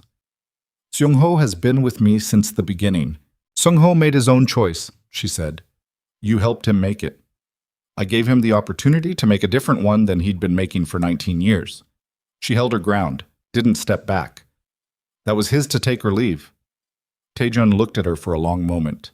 Then quietly, with no performance in it, he said, I didn't know you were capable of this. She felt that land. Felt it land in the specific part of her that was still, despite everything, the woman who had loved this man, and she did not let what she felt do anything visible. But she felt it. That, she said, is exactly why we're standing here. He turned away. She thought he was going back to the window. Instead, he picked up his phone from the dresser and dialed a number and said, when it was answered, 3 words she could hear clearly in the quiet room. Find Park Seung-ho. The bottom dropped out of the moment, not because finding Seung-ho would unravel everything. Seung-ho was already gone, already out of the city. She had made sure of that through a chain of communication that didn't run through any channel Taejun could trace. But because what she was hearing in those 3 words was not the sound of a man negotiating. It was the sound of a man who had absorbed what he knew and had decided that the conversation they were having was not the actual field of engagement. He was still playing. She had given him truth, specific, targeted truth designed to land in the right places. And he had received it and processed it and was playing past it, which meant he was not as destabilized as she had needed him to be, which meant the 36 hours she needed were not 36 hours she was going to get, which meant the entire remaining sequence was now operating under a compression she had not built it to handle. Her phone buzzed in her pocket. She did not take it out.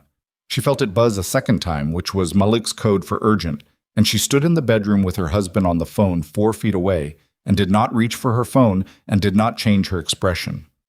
He finished the call, looked at her. I'm going to need you to stay in the house today, he said. Not a request. She looked at him with everything steady. Are you asking me or telling me? I'm telling you. He picked up his jacket from the back of the chair. We're not finished with this conversation. Where are you going?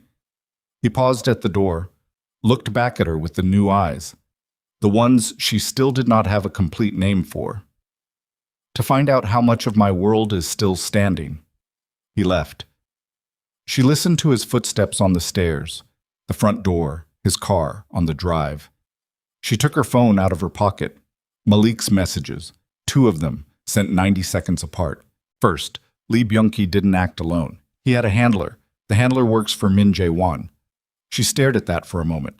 Min Jae-won was not a name in her notebook. Min Jae-won was a name she knew from a different context entirely. A name Taejun had mentioned twice, years ago, in conversations she had filed away without understanding their full weight. Min Jae-won was the head of a rival syndicate based in Busan, a man who had been circling the edges of the Hanseong Syndicate's territory for 3 years, who had the motive and the infrastructure to want Taejun weakened, and the intelligence to understand that the most efficient way to weaken him was not through violence, but through the kind of legal and financial dismantling that required someone on the inside. Someone like Lee Byung-ki, who had been placed on Malik's team, which meant Lee Byung-ki had not simply been turned by Taejun's people. He had been placed there by a third party who had known in advance that Malik's team was being assembled, who had known what Naya was doing, who had used the momentum of her operation to run a parallel one, letting her dismantle Taejun's financial structure while positioning Min Jae-won to move into the vacuum. She was not just dismantling Taejun's empire. She had been, without knowing it, clearing the ground for someone else to take it. The second message from Malik, Min Jae-won's people made a move on 2 of the transferred assets this morning. They're claiming a prior ownership interest through a shell entity we didn't see. Nya. They have documentation that predates ours. She sat down on the edge of the bed. The room was very quiet.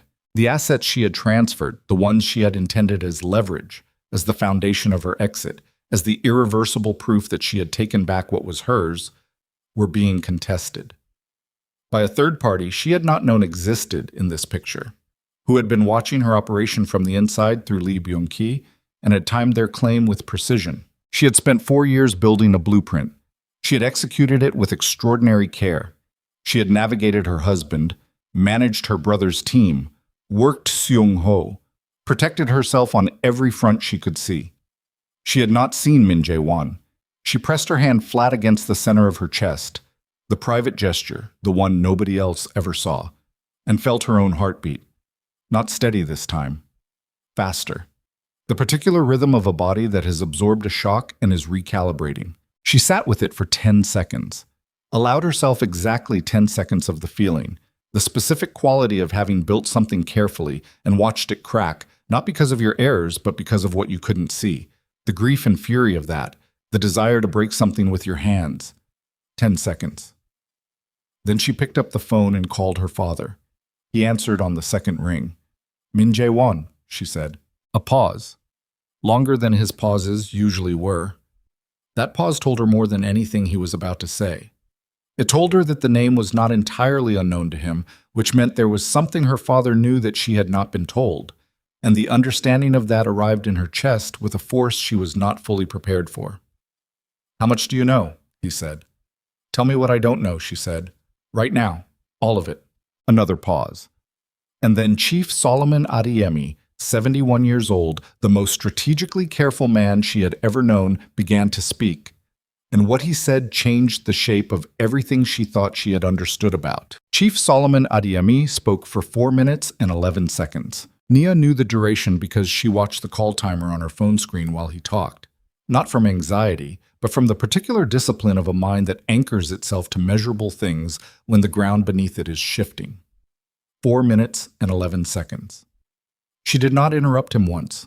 She sat on the edge of the bed in the room that still smelled like her marriage, and she listened to her father's voice coming through the phone from Lagos, and she felt the shape of everything she thought she had understood reorganize itself into something she did not entirely recognize. 3 years ago, Chief Solomon Adeyemi had been approached by Min Jae-won's financial representatives through a chain of intermediaries so carefully constructed that her father had not immediately identified the ultimate source. The approach had been framed as a legitimate joint investment opportunity. Infrastructure assets in Southeast Asia, the kind of diversified regional play that made complete strategic sense for a man of her father's portfolio. He had done preliminary due diligence. He had found nothing alarming. He had entered into a limited exploratory arrangement.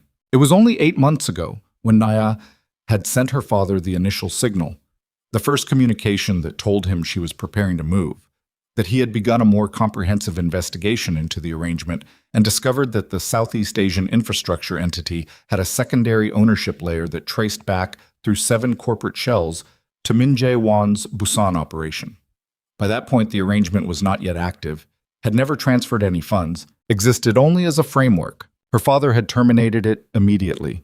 He had not told Naya because he had assessed, incorrectly, she understood now, that the termination had been clean enough that Min Jae-won's connection to their operation was severed. What he had not accounted for was that the 8 months of preliminary due diligence had given Min Jae-won's people enough exposure to the structural architecture of Chief Solomon Adeyemi's holding network to identify Lee Byung-ki as a vulnerable point of entry.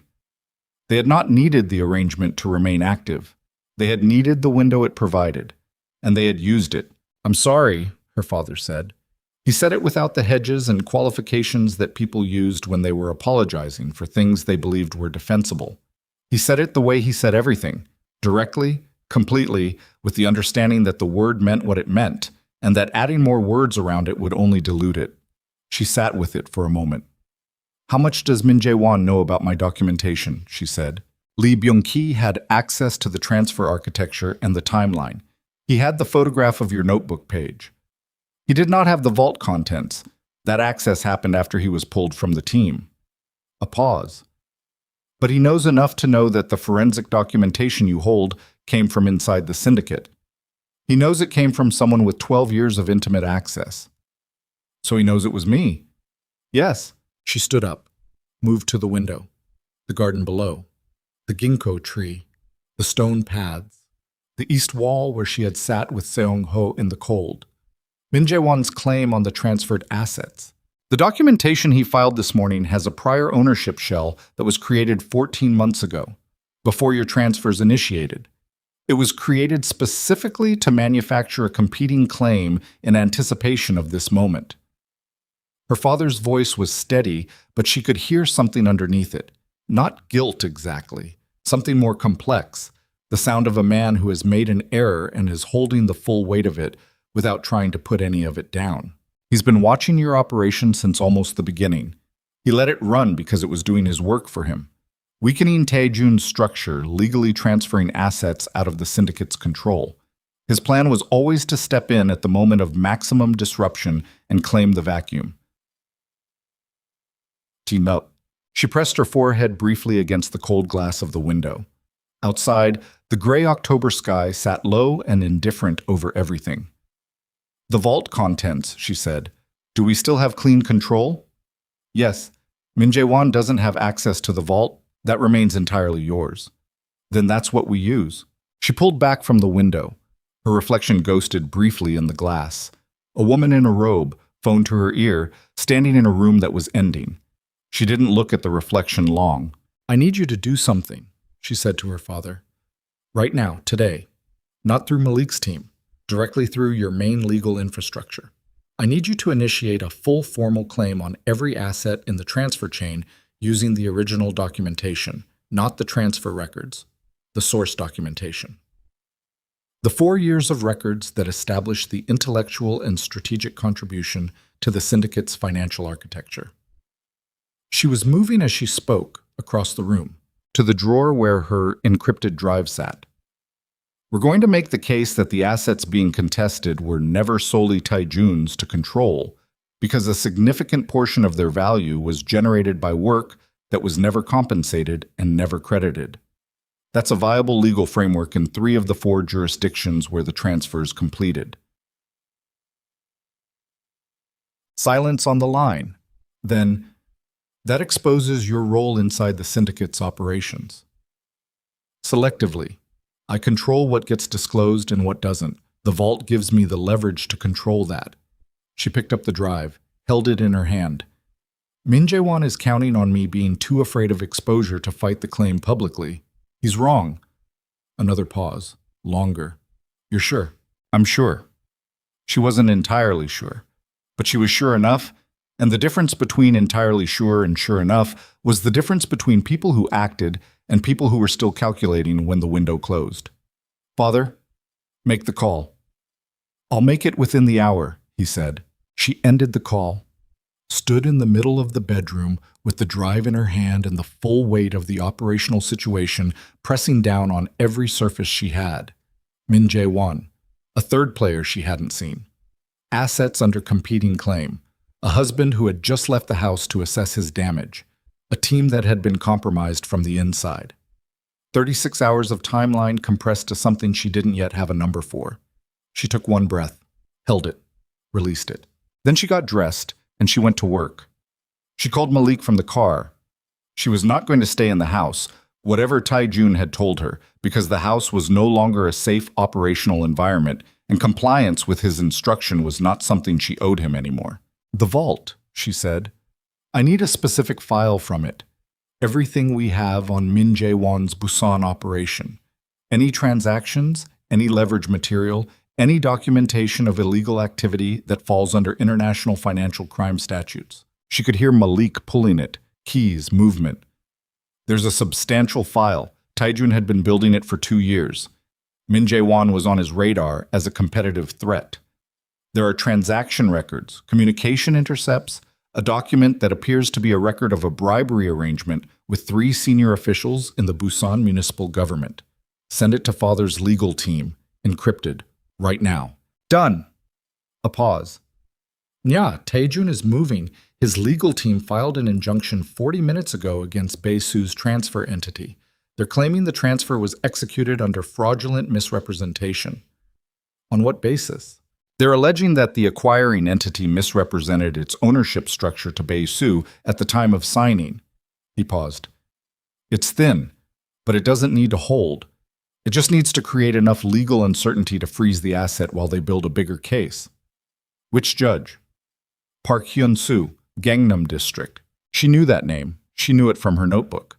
Park Hyun-soo appeared in the bribery documentation she had assembled 4 years ago, a judicial official who had received 2 payments from a syndicate-connected corporate entity in exchange for favorable rulings in 3 separate commercial cases.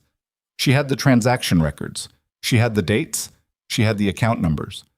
"Can you get me to the courthouse this afternoon?" she said. A pause.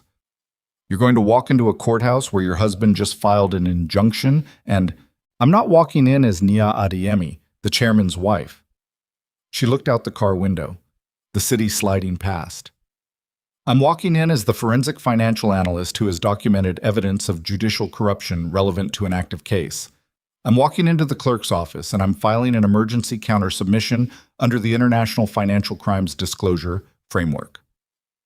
That's a public filing. It goes on the record. And once it's on the record, Park Hyun-soo cannot touch this case without every move he makes being scrutinized in the context of what I've just disclosed." Malik was quiet for a moment. She heard him absorbing it, the audacity of it, the exposure it required, the way it converted 12 years of careful concealment into a public instrument. "That's burning your cover," he said quietly. "My cover burned this morning when Taejun read my handwriting off his phone screen." She said it evenly, without bitterness, because bitterness was not a productive frequency to operate on. The concealment phase is over. We're in the open now. She heard him exhale. "I'll have the documentation formatted for the clerk's office in 40 minutes. 20, she said. "I'm already in the car." The courthouse filing took 11 minutes. She stood at the clerk's counter in a gray coat, her hair down for the first time in days. And she submitted the documentation with the composed professionalism of a woman who had spent 2 years working in London's financial investigative sector and understood exactly what she was filing and exactly what it meant. The clerk processed it without looking up.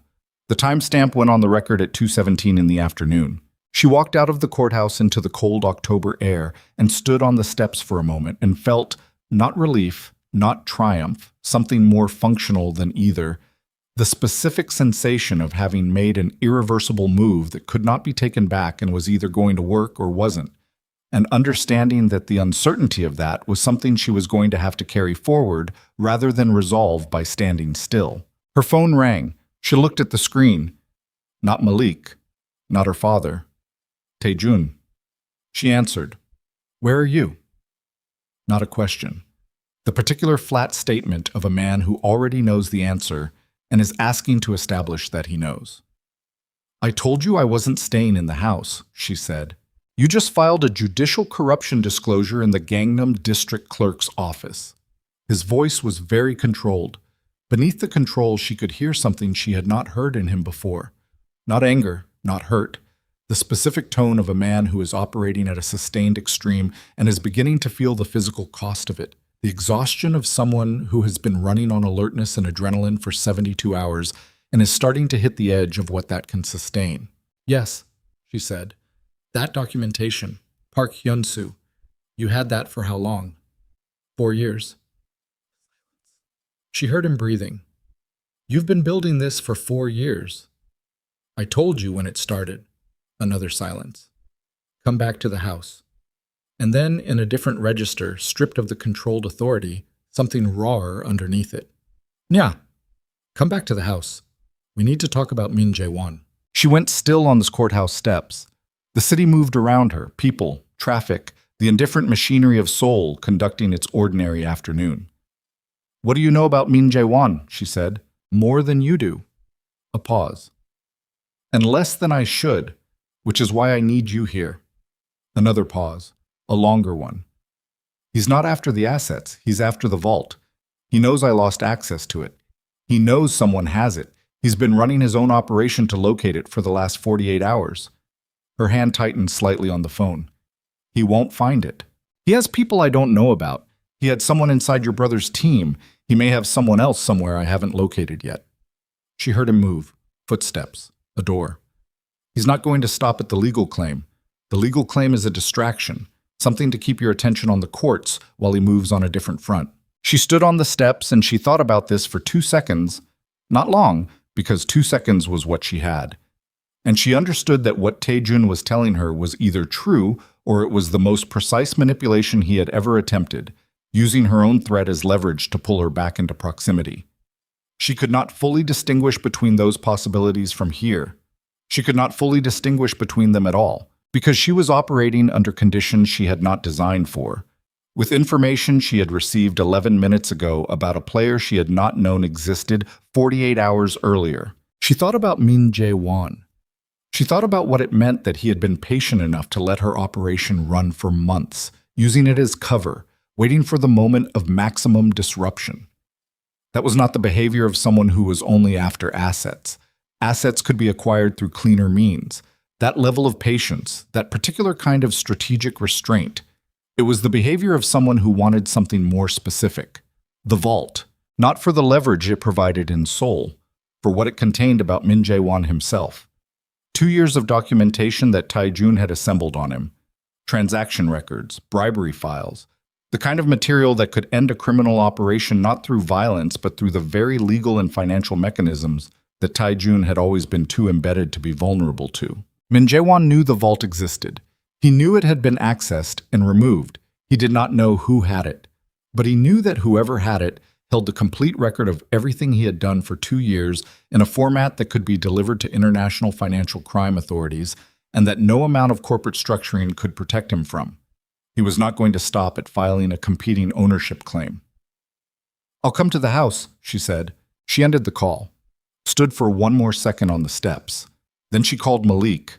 "Move the vault contents to the secondary server, right now, before I get back to the house. Change the access credentials and send the new ones only to Father. Not to me, not stored on any device I'm carrying. Father holds the access until I tell him otherwise." "Why are you—" "Because if Min Jae-won's people move on me directly, I can't give them what I don't have access to." She was already walking toward the car. "And I need to make sure Tae-jun understands that too." She got into the car. Mr. Beck looked at her in the mirror with the expression of a man who had been driving her for 6 years and had understood for approximately 5 of them that he was employed by a woman considerably more complex than the role she occupied. "Home," she said. He drove. Seoul moved past the windows. She sat in the back and she breathed and she did not look at her phone and she thought about what the next 2 hours required of her. Returning to a house where her husband was waiting, where he had information she needed and she had information he needed, where they were going to have to find a way to be temporarily useful to each other against a common threat while simultaneously being each other's primary adversaries. The specific geometry of that. She had not built this operation to collaborate with Kang Tae-jun. She had built it to exit him. But Min Jae-won had restructured the situation in a way that made her exit, for the next several hours, dependent on the man she was exiting. That was a bitterness, she noted and set aside. Bitterness was not a productive frequency. Tae-jun was in the study when she arrived, standing behind his desk, not sitting. The desk had 3 laptops open on it and 2 phones and a legal pad covered in handwriting. Not his usual annotations, more compressed, more urgent. The handwriting of a man working at the edge of what he could manage. His jacket was gone. His shirt was rolled to the elbows. He had not eaten anything today. She could tell from the specific quality of his alertness, bright and slightly brittle, the alertness of caffeine and cortisol without the grounding of food, the kind of state that produced sharp thinking and poor judgment in roughly equal measure. He looked up when she came in. Something moved through his face that she didn't have a name for and didn't try to name. "Sit down," he said. "Tell me what you know about Min Jae-won first." He held her gaze for a moment. Then he turned one of the laptops to face her. On the screen was a communication record, intercepted clearly through whatever surveillance apparatus the syndicate maintained, dated 2 days ago. She scanned it. It was a communication between 2 of Min Jae-won's operational people, discussing the location of a holding facility. Not for assets, for a person. She looked up from the screen. "Park Seong-ho," Tae-jun said. His voice was flat. Min Jae-won's people found him this morning. He was moving through Incheon toward the ferry terminal. A pause. "They have him." The room went very quiet. She looked at the communication record again, the timestamp, the location reference, the specific language used. Not the language of a financial transaction, but the language of people who were holding someone against their will and wanted their colleagues to know they had leverage. "Seong-ho." who had walked away from 19 years because he had decided that protecting a child in Busan from being used as a piece was worth the cost of everything else, who had given her the vault location and paid for it by becoming a man without a side, who was now in the hands of someone who had no interest in what Seong-ho knew and every interest in using him to reach what Seong-ho had helped create. She felt something that was not strategy and not calculation and not the disciplined management of emotion. She felt something that sat in her chest like a stone and was simply the weight of a person's life being used as currency because she had pulled him into this. "How long has he been held?" she said. "Since this morning. 6, 7 hours. Taejun was watching her. "They'll move him within the next few hours. Once he's moved to a secondary location, tracking him becomes significantly harder." "What do they want for him?" "The vault." He said it without inflection. "They don't know who has it, but they know Seong-ho knows who does." She looked at him. He looked at her.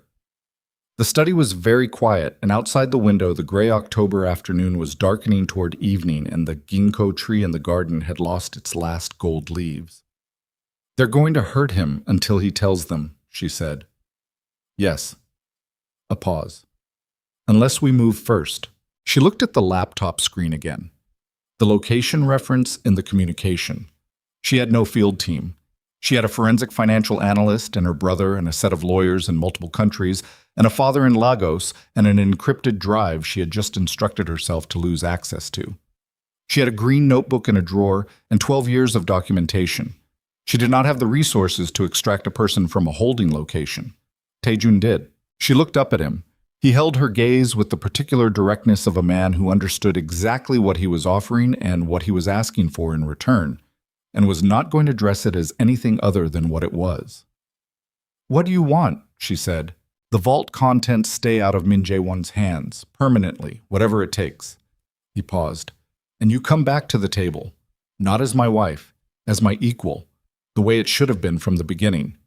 He said the last sentence in a different voice, quieter, stripped of the operational texture, something raw under it that she had not heard in years, and recognized immediately, because it was the voice of the man she had married before power had finished its work on him.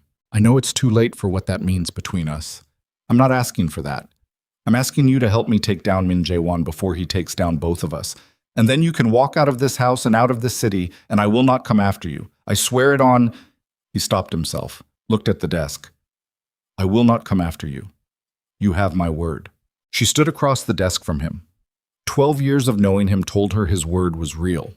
12 years of knowing him also told her that his word was real right now, in this moment, under these conditions, and that the distance between now and later was a variable she had to price accurately. She thought about Seong-ho. 6 hours in a room somewhere in the city, held by people who would not stop because of his age or his history, or the particular dignity of a man who had finally decided to stop protecting the wrong thing. She thought about the vault, the contents her father was holding, the complete operational record of Min Jae-won's crimes, sitting in an encrypted server that Min Jae-won was willing to hold a 61-year-old man to reach. She thought about what it cost to say yes to this, what it meant operationally, what it meant personally, the specific grief of needing the man you were leaving in order to finish leaving him. She thought about all of it in approximately 4 seconds. "Where is he being held?" she said. Something in Taejun's face changed. Not relief. Something more complicated than relief. The expression of a man who has just been handed something he knows he doesn't deserve, and is holding it with the specific care of someone who understands its actual weight. He turned the second laptop to face her. On the screen was a map, a location marker on the eastern edge of the city, an industrial warehouse complex near the Jungnang district, the kind of place that existed in every large city as a space between spaces. Not quite commercial, not quite residential, the kind of geography that swallowed things without asking questions. She looked at the map, then at him. "How many of your people can you move in the next hour without triggering Min Jae-won's surveillance on your operation?" she said. He didn't hesitate. 6. Maybe 8 if I pull from the secondary rotation. 6 is enough. She straightened. "And Taejun?" She looked at him directly. "When this is over, when Seong-ho is out and Min Jae-won is finished, our agreement stands. Everything that transferred stays transferred. I walk. You don't follow." He held her gaze for a long moment. The study was very quiet. Outside, the city was beginning its evening transformation, lights coming on across the skyline, the gray afternoon surrendering to the particular darkness of a city that never fully went dark. Agreed, he said. She nodded, looked at the map again. Yungnong District. An hour, maybe less, before Min Jae-won's people moved Seong-ho to a secondary location and the window closed. She pulled out her phone, called Malik. "I need father to do something," she said when he answered. "Right now. I need him to transmit a single document from the vault, just one, the Busan Municipal Bribery Record, to the International Financial Crimes Monitoring Unit in Hong Kong. Not a full submission, a preliminary disclosure notification. Enough to put Min Jae-won's name on a monitoring list that he'll be able to confirm through his own channels within the hour." Malik understood immediately. She heard it in the quality of his silence, the recognition of what she was doing, the specific tactical elegance of it. "You're going to make him pull back his people to manage the disclosure. I'm going to give him something more urgent than Seong-ho." She looked at Tae-jun across the desk. He can either keep holding an old man in a warehouse, or he can spend the next several hours managing an international financial crimes notification that has his name on it. He can't do both effectively. And while he's managing the disclosure, we get Seong-ho out. A pause. "Yeah, if this doesn't make him pull back, if he decides the vault is worth the exposure, then we adjust." She said it with a steadiness she was not entirely feeling and was choosing anyway. "Make the call, Malik." The room held its breath. Outside the window, Seoul burned against the coming dark, and somewhere on the eastern edge of the city, in a warehouse that asked no questions, a 61-year-old man was running out of. The disclosure notification hit Min Jae-won's monitoring channels at 7:43 in the evening. Malik confirmed it 11 minutes later with a single text. It landed. He knows. Nia was in the passenger seat of a black sedan she did not own, moving through the eastern edge of Seoul with Tae-jun driving and two of his security people following in a separate vehicle 3 blocks behind. She had not been in a car with Tae-jun driving in 4 years. He had stopped driving himself anywhere around the time he had stopped doing anything that didn't require an audience. And the specific strangeness of it registered briefly and then passed, because there was no room right now for the archaeology of small domestic details. She watched her phone, watched the screen the way she had watched the vault timer 2 weeks ago, with the focused stillness of someone waiting for a number to move. At 7:51, Malik texted. 2 of Min Jae-won's vehicles just left the Jungnang location, moving west. She exhaled through her nose. 2 vehicles just pulled out, she said. Tae-jun said nothing. His jaw was set. He was driving the way he did everything when he was in operational mode, though completely, without residual attention left over for anything else. She had forgotten this about him, the specific quality of his focus when the thing in front of him was the only thing that existed. "How many are still inside?" she said. Seong-ho would have had no more than 4 on him, Tae-jun said.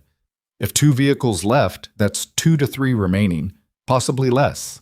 She called Malik. "Tell father to hold the full submission. Don't send anything else until I contact you." "Understood." A pause. "Yeah, be careful." She ended the call, looked at the map on her phone, 2 minutes out. The warehouse complex was exactly the kind of place she had expected from the map. A cluster of low industrial buildings off a secondary road. The kind of area that had been functional 20 years ago and was now the geography of in-between, half the units vacant, the signage faded, the kind of place where a vehicle could park for 12 hours without anyone asking why. Tae-jun pulled off the main road and cut the headlights. The follow vehicle did the same, stopping behind them. She looked at the complex through the windshield. 2 lights on in the 3rd building from the left. 1 vehicle parked at the side entrance, a dark van, plates she couldn't read from this distance. Tae-jun's phone buzzed. He looked at it. "My people have a read on the interior layout. Single main space, 1 side room. The side room is where they're keeping him." She looked at the building, looked at the single vehicle, thought about the 2 that had left. Min Jae-won pulled most of his people to manage the disclosure.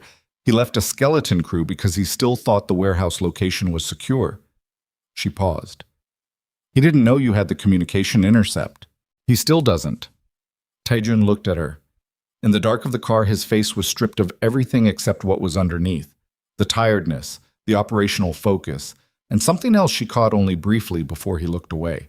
Something she wasn't going to name right now. Stay in the car. No. Nya. He's in there because of me, she said. Quietly. Not with heat, just true. I'm not staying in the car. He looked at her for a moment. The look of a man who wants to argue and knows the argument is already lost. Then he got out of the car. She got out and followed. What happened in the next 11 minutes was not elegant. It was not cinematic in the way of things that have been choreographed. It was loud in the wrong places and too fast in others. The specific ugly chaos of 3 of Taijun's security people moving through an industrial space in the dark, while 2 of Min Jae-won's remaining crew reacted with the desperate improvisation of people who had not been prepared for this. She heard shouting. She heard something heavy hit the concrete floor. She stood inside the main entrance with her back against the wall, and her phone in her hand and her heart hitting the inside of her sternum with a force that was entirely animal, the body's oldest response to proximity to danger, and she breathed through it and did not move from her position, because moving would have made her a variable in a situation that did not need more variables. It was over in 11 minutes. Taejun appeared in the doorway of the side room. His shirt had a tear at the shoulder. He looked at her and nodded once. She went in. Park Sung-ho was sitting on a metal chair in the center of the room. His hands had been zip-tied behind him, and someone had hit him at least twice, once across the left cheekbone, which was swelling and darkening, and once at the corner of his mouth, which had split and dried. He was breathing steadily. His eyes were open. When she walked in, he looked at her with an expression that moved through several registers in rapid succession. Relief, pain, something that might have been the specific emotion of a man who has been sitting alone in a dark room long enough to start making peace with outcomes, and is now having to unmake that peace, which is its own kind of disorienting. She knelt in front of him. "Are you hurt anywhere else?" "My pride," he said. His voice was rough. "Mostly my pride." She found the edge of the zip tie and looked up at one of Taejun's people who produced a blade and cut it. Seung-ho brought his arms forward slowly, the particular careful movement of someone whose shoulders had been held back for hours, and he pressed his hands against his knees and breathed. Taejun appeared in the doorway. He stood there and he looked at Seung-ho, and Seung-ho looked at him, and the room held 19 years in it for a moment. 19 years of proximity and loyalty, and the specific complicated history of 2 men who had built something together that neither of them was entirely proud of, and the silence between them was not hostile. It was just the silence of something that had reached its end and was acknowledging that fact without trying to make it into something cleaner than it was. "You should have told me," Taejun said. His voice was quiet. "You stopped listening," Seung-ho said. No anger in it, just fact. Taejun looked at the floor for a moment, then he looked up at one of his people. "Get him to a car." She stood, stepped back, watched them help Seung-ho to his feet.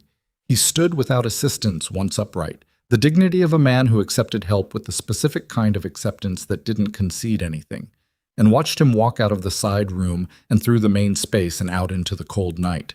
She was alone in the room, concrete floor, metal chair, a single bare light. She stood there for a moment looking at it, the particular stripped-down ugliness of a place that existed for a specific terrible purpose, and she felt the weight of the evening settle onto her in full, all of it.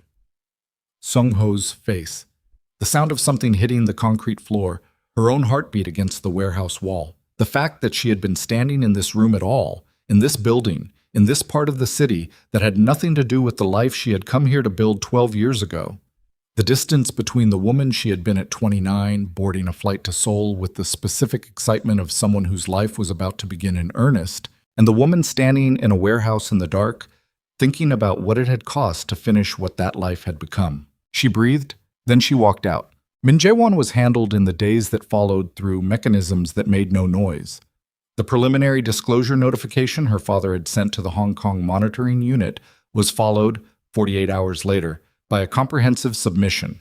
The full Busan municipal bribery documentation, the transaction records, the communication intercepts, everything the vault contained on Min Jae-won's operation, delivered through 3 separate international legal channels simultaneously. The Busan operation began collapsing within a week, not through dramatic violence or public spectacle, but through the quiet, inexorable machinery of international financial crime investigation, asset freezes, The withdrawal of the corrupt officials who had propped the operation up the moment those officials understood that their names were in documentation being reviewed by people they could not reach. The competing ownership claim on the transferred assets was withdrawn 4 days after the submission. A legal letter citing procedural irregularities in the original filing. No explanation, no face-saving language, simply gone, the way things go when the person who filed them no longer has the infrastructure to defend them. Nia received the confirmation from her father's legal team on a Thursday morning. She was in the study when the email came in. The same study, the same desk, the same photograph of her mother at the corner. She read the email, set the laptop down, sat for a moment in the quiet of the room. It was over. Not cleanly, there were still legal complexities, still documentation to process, still the ongoing management of what had been transferred and what it would become. But the operational phase was finished. The thing she had built and nearly lost and rebuilt under conditions she had not designed for was complete. Every transfer stood. The vault contents were held in a structure that protected her and her family with the same comprehensive certainty that Tae-jun had once used to protect himself. Min Jae-won was finished. Seung-ho was safe. He had left Seoul 3 days ago for a destination she knew and would not share, and she had spoken to him once by phone, briefly, a conversation that had not required many words because they had already said the essential things in a warehouse in the Yeongnam district. She sat in the study and she let herself feel all of it, the whole weight of it, without managing it or compartmentalizing it or converting it into something useful. She let it be what it was, the grief of it, the cost of it, the particular exhaustion of someone who has spent 4 years carrying something enormous in complete concealment and has finally set it down. She let herself feel the loss of the marriage, not the marriage it had become, but the marriage it had been. The man who had been real in the beginning, the life she had believed she was building. She felt that loss the way you feel any real loss. Not cleanly, not with resolution, but with the ragged honesty of something that hurt, and was also, in some complicated way she did not entirely understand yet, necessary. She sat in the study for a long time. Then she went upstairs and started packing. She packed one suitcase, small, the kind of bag you packed when you were leaving a place rather than moving to a new one, when the destination was what mattered and the weight of what you were carrying was something you wanted to think about carefully. She packed 3 changes of clothes, her toiletries, the encrypted drive, her mother's photograph, wrapped in a soft cloth and placed in the center of the bag with the particular care she gave to things that were irreplaceable, the green notebook. She looked at it for a moment before she placed it in the bag. All that handwriting, all those years of precise observation, the thing that had made everything else possible. It was hers. It had always been hers. She put it in the bag and closed it. She left behind everything Tae-jun had given her. The jewelry, the designer clothes, the accumulated expensive evidence of a life lived at a particular altitude of wealth. She kept only the simple gold ring her father had placed on her finger the morning she had left Lagos for London at 17. Not a wedding ring, not a symbol of any union, just a ring her father had given her because she was leaving home, and he had wanted her to carry something of him on her hand. She had worn it every day since, on her right hand, and she wore it now. She carried the suitcase downstairs, set it near the front door. Tae-jun was in the garden. She had not seen him since the night at the warehouse 4 days ago. He had not come upstairs that night or any night since. She had heard the house operating around her in the particular way of a large house that has reconfigured itself around an absence. The sounds of his occupation of the lower floors, the study, the main sitting room, the house adjusting to the geometry of 2 people who had decided something and were living in the aftermath of that decision before it was formally complete. She stood at the garden door and looked at him. He was standing near the ginkgo tree, her tree, the one she had planted in their 2nd year, now bare for winter, its gray branches making a spare architecture against the pale morning sky. He had his hands in the pockets of a dark coat. He was looking at the tree with the expression of a man who has run out of things to calculate and is simply standing in the world as it is. She opened the door. The cold morning air came in. She walked out. He heard her and turned. He looked at her. He looked at the coat she was wearing, the good coat, the traveling coat, not the house coat. And then he looked at her face and he understood, and something in his expression settled into a kind of stillness she hadn't seen in him before. Not the controlled stillness of a man managing his projection, but the actual stillness of a man who has reached the end of something and is not fighting it anymore. She stopped a few feet from him. They stood near the ginkgo tree in the cold morning and looked at each other.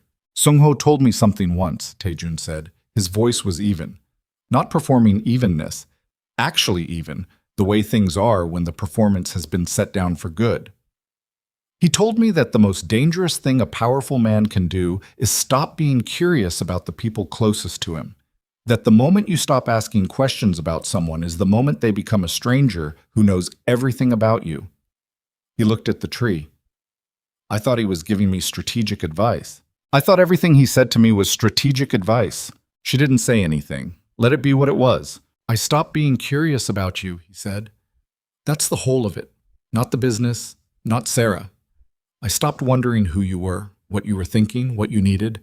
I reclassified you and I stopped wondering. He looked at her. That's what you were telling me in the garden 3 weeks ago, and I didn't hear it until the warehouse. Until I was driving across the city at night to get someone out of a building because the operation I spent 20 years building was being taken apart by the person I had stopped paying attention to. She held his gaze. Would it have mattered? She said. If you'd heard it 3 weeks ago? If you'd heard it 3 years ago? He was quiet for a moment. Honest quiet. Not the silence of a man preparing an answer, but the silence of a man sitting with the actual shape of a question he doesn't have a clean answer to. I don't know, he said. I think I was too far into who I'd become to find my way back. I think the man you married stopped being available to you before you started the notebook. A pause. I think you waited longer than anyone should have had to wait.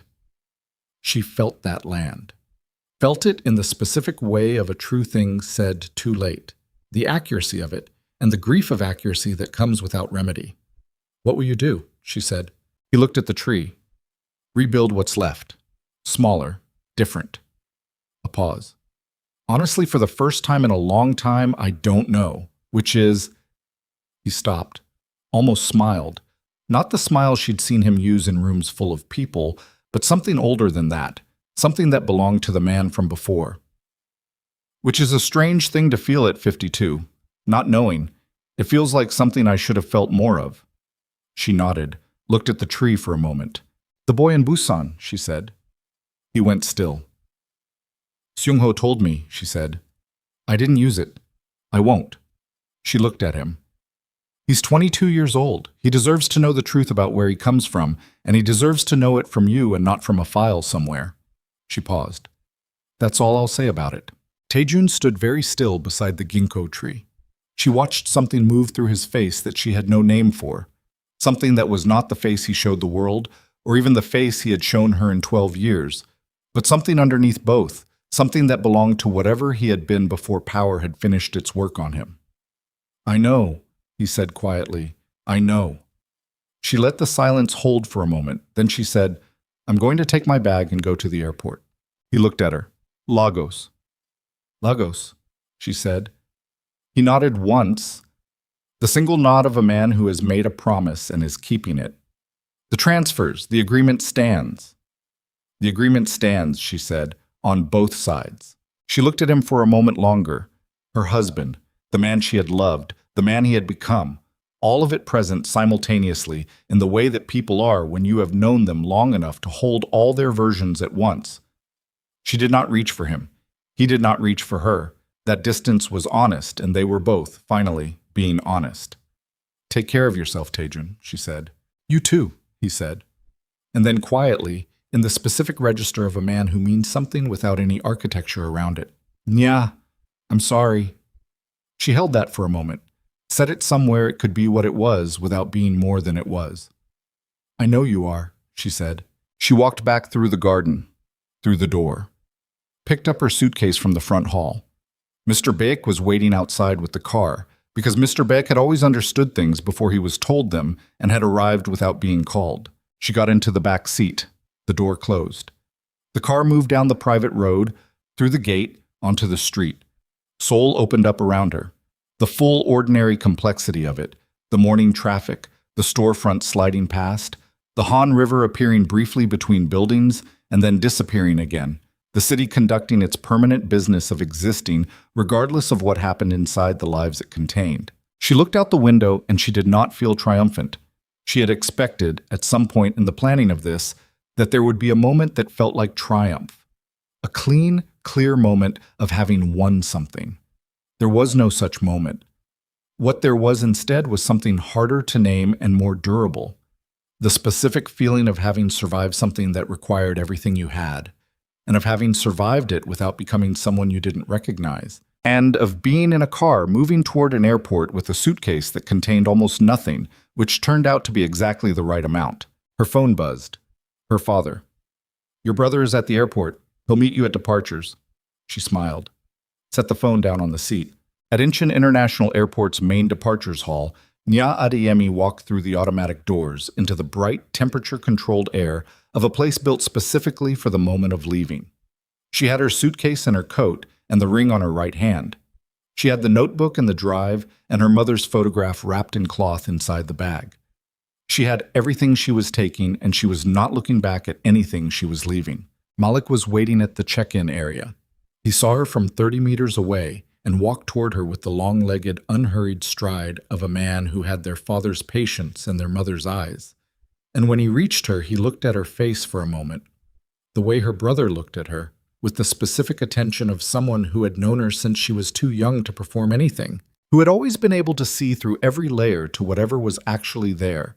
And then he put his arms around her. She let herself be held for a moment. Just a moment. Her face against her brother's shoulder, her eyes closed, the noise of the departures hall around them, the world in full motion, and this small, still point inside it. Then she pulled back, straightened, looked at him. "Ready?" he said. "Yes," she said. They walked toward the check-in desk together. She set her suitcase on the scale, handed over her passport.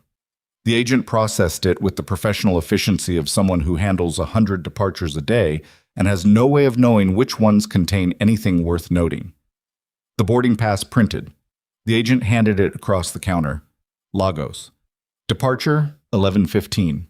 She took the boarding pass, put it in her coat pocket, turned to Malik. In the departures hall, moving toward security, she passed a woman standing near the information board. Young, early 20s, beautifully dressed in a way that looked slightly uncertain around the edges. The careful assembly of someone who was not yet fully comfortable with the room she was trying to occupy. She was holding a boarding pass and looking at the board with the expression of someone who was not entirely sure they were in the right place. Yoon Sera. Their eyes met. A full second. Maybe two. Neither of them said anything.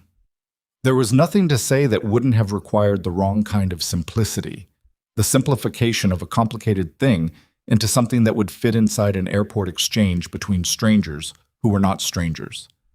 Yoon Sera looked at her with an expression that was not hostility and not apology, but something more honest than either. The expression of a young woman who had understood something about the situation she had entered and was carrying the weight of that understanding without knowing what to do with it yet. Nya looked back at her with the steadiness she had been building her whole life. Not cold, not warm, simply present. She gave the briefest nod. Not forgiveness. She was not going to perform forgiveness she hadn't fully arrived at yet. And Yoon Sera deserved honesty more than she deserved a gesture.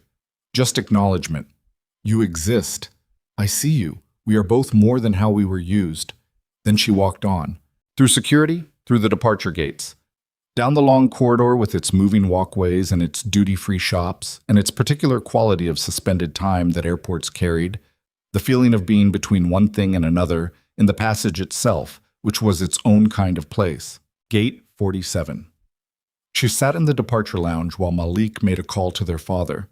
She sat with her hands in her lap and looked out the floor-to-ceiling windows at the tarmac, at the plane being prepared for boarding, at the sky above Incheon, which was gray and still, and beginning, almost imperceptibly, to lighten. She thought about what came next. Lagos. Her father's house, which smelled of a specific combination of things she had carried in her memory for 12 years. The wood furniture, the spice from the kitchen, the particular light through the courtyard windows in the early morning, her father's voice in a room rather than through a phone. The work, and there would be work, the legitimate financial architecture that had been her brother's project for the last year and that she was going to build into something real, something that was entirely theirs, built clean and without the concealment that had been necessary here. There would be a life. It would take shape the way lives take shape, slowly, through small decisions, through mornings and evenings, and the gradual accumulation of days that were not strategic operations, but simply days. She was going to be 39 years old in February. She had her mother's photograph and her father's ring, and 12 years of knowledge that had cost her everything. It had cost her and was hers, absolutely. She had done something that could not be undone.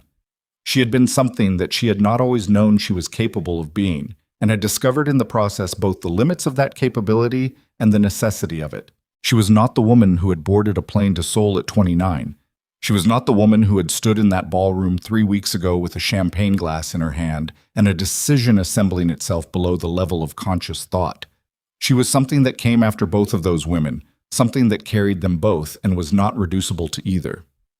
The gate agent announced boarding. She stood, picked up her suitcase, walked to the gate and handed over her boarding pass and walked down the jet bridge in the pale morning light. She found her seat, settled in, set her bag in the overhead compartment, sat down and looked out the window at the tarmac, at the gray sky, at the city of Seoul visible in the far distance, the skyline she had known for 12 years, the skyline that had meant home for a long time, and now meant something else, something that didn't need a name yet. Her phone buzzed one last time before she turned it to flight mode. Her father. "We've been waiting for you." She read it, held the phone for a moment, then she typed, "Coming home." She turned the phone to flight mode, set it in her lap, looked out the window. The plane began to move, slowly at first, the particular slow, deliberate movement of something very large beginning to commit to its direction, and then with gathering purpose down the runway, and then the specific moment when the wheels left the ground and the city fell away below, and Seoul was visible for a moment in its full sprawling geography, all those lights, and all those stories, and all that weight of human accumulation pressing up against the river and the hills. And then the clouds came and the city was gone. She leaned her head back against the seat, closed her eyes. In the seat beside her, Malik had already fallen asleep with his long legs stretched out and his head tipped sideways. And he looked, in sleep, like the boy he had been. The 7-year-old working out problems at their father's desk, uncomplicated and entirely himself. And she looked at him for a moment with the particular love of a sister who has known someone's entire life, the love that required no maintenance and asked for nothing. And she felt it like something solid in the middle of all the complexity of everything else. She closed her eyes again. Below the plane, the yellow sea. Then open water. Then the long blue distance between one life and another. She didn't sleep. She didn't need to. She sat in the particular quiet of someone who has finished something enormous and is simply, for the first time in a very long time, still. Not performing stillness, not using it as a tool, simply inside it. Breathing, present, alive to the weight and the cost and the strange, hard-won lightness of having survived something at full price and come out the other side knowing exactly what she was made of. The plane flew south and west through the pale winter sky. And Nia Adeyemi, 40 days after she had stood in a garden in Seoul and looked at a tree she had planted in her second year of a life she was leaving, pressed her right hand flat against the window's cold surface and felt the altitude and the distance and the forward motion of something that was, at last, entirely hers, and let herself quietly, without performance, begin.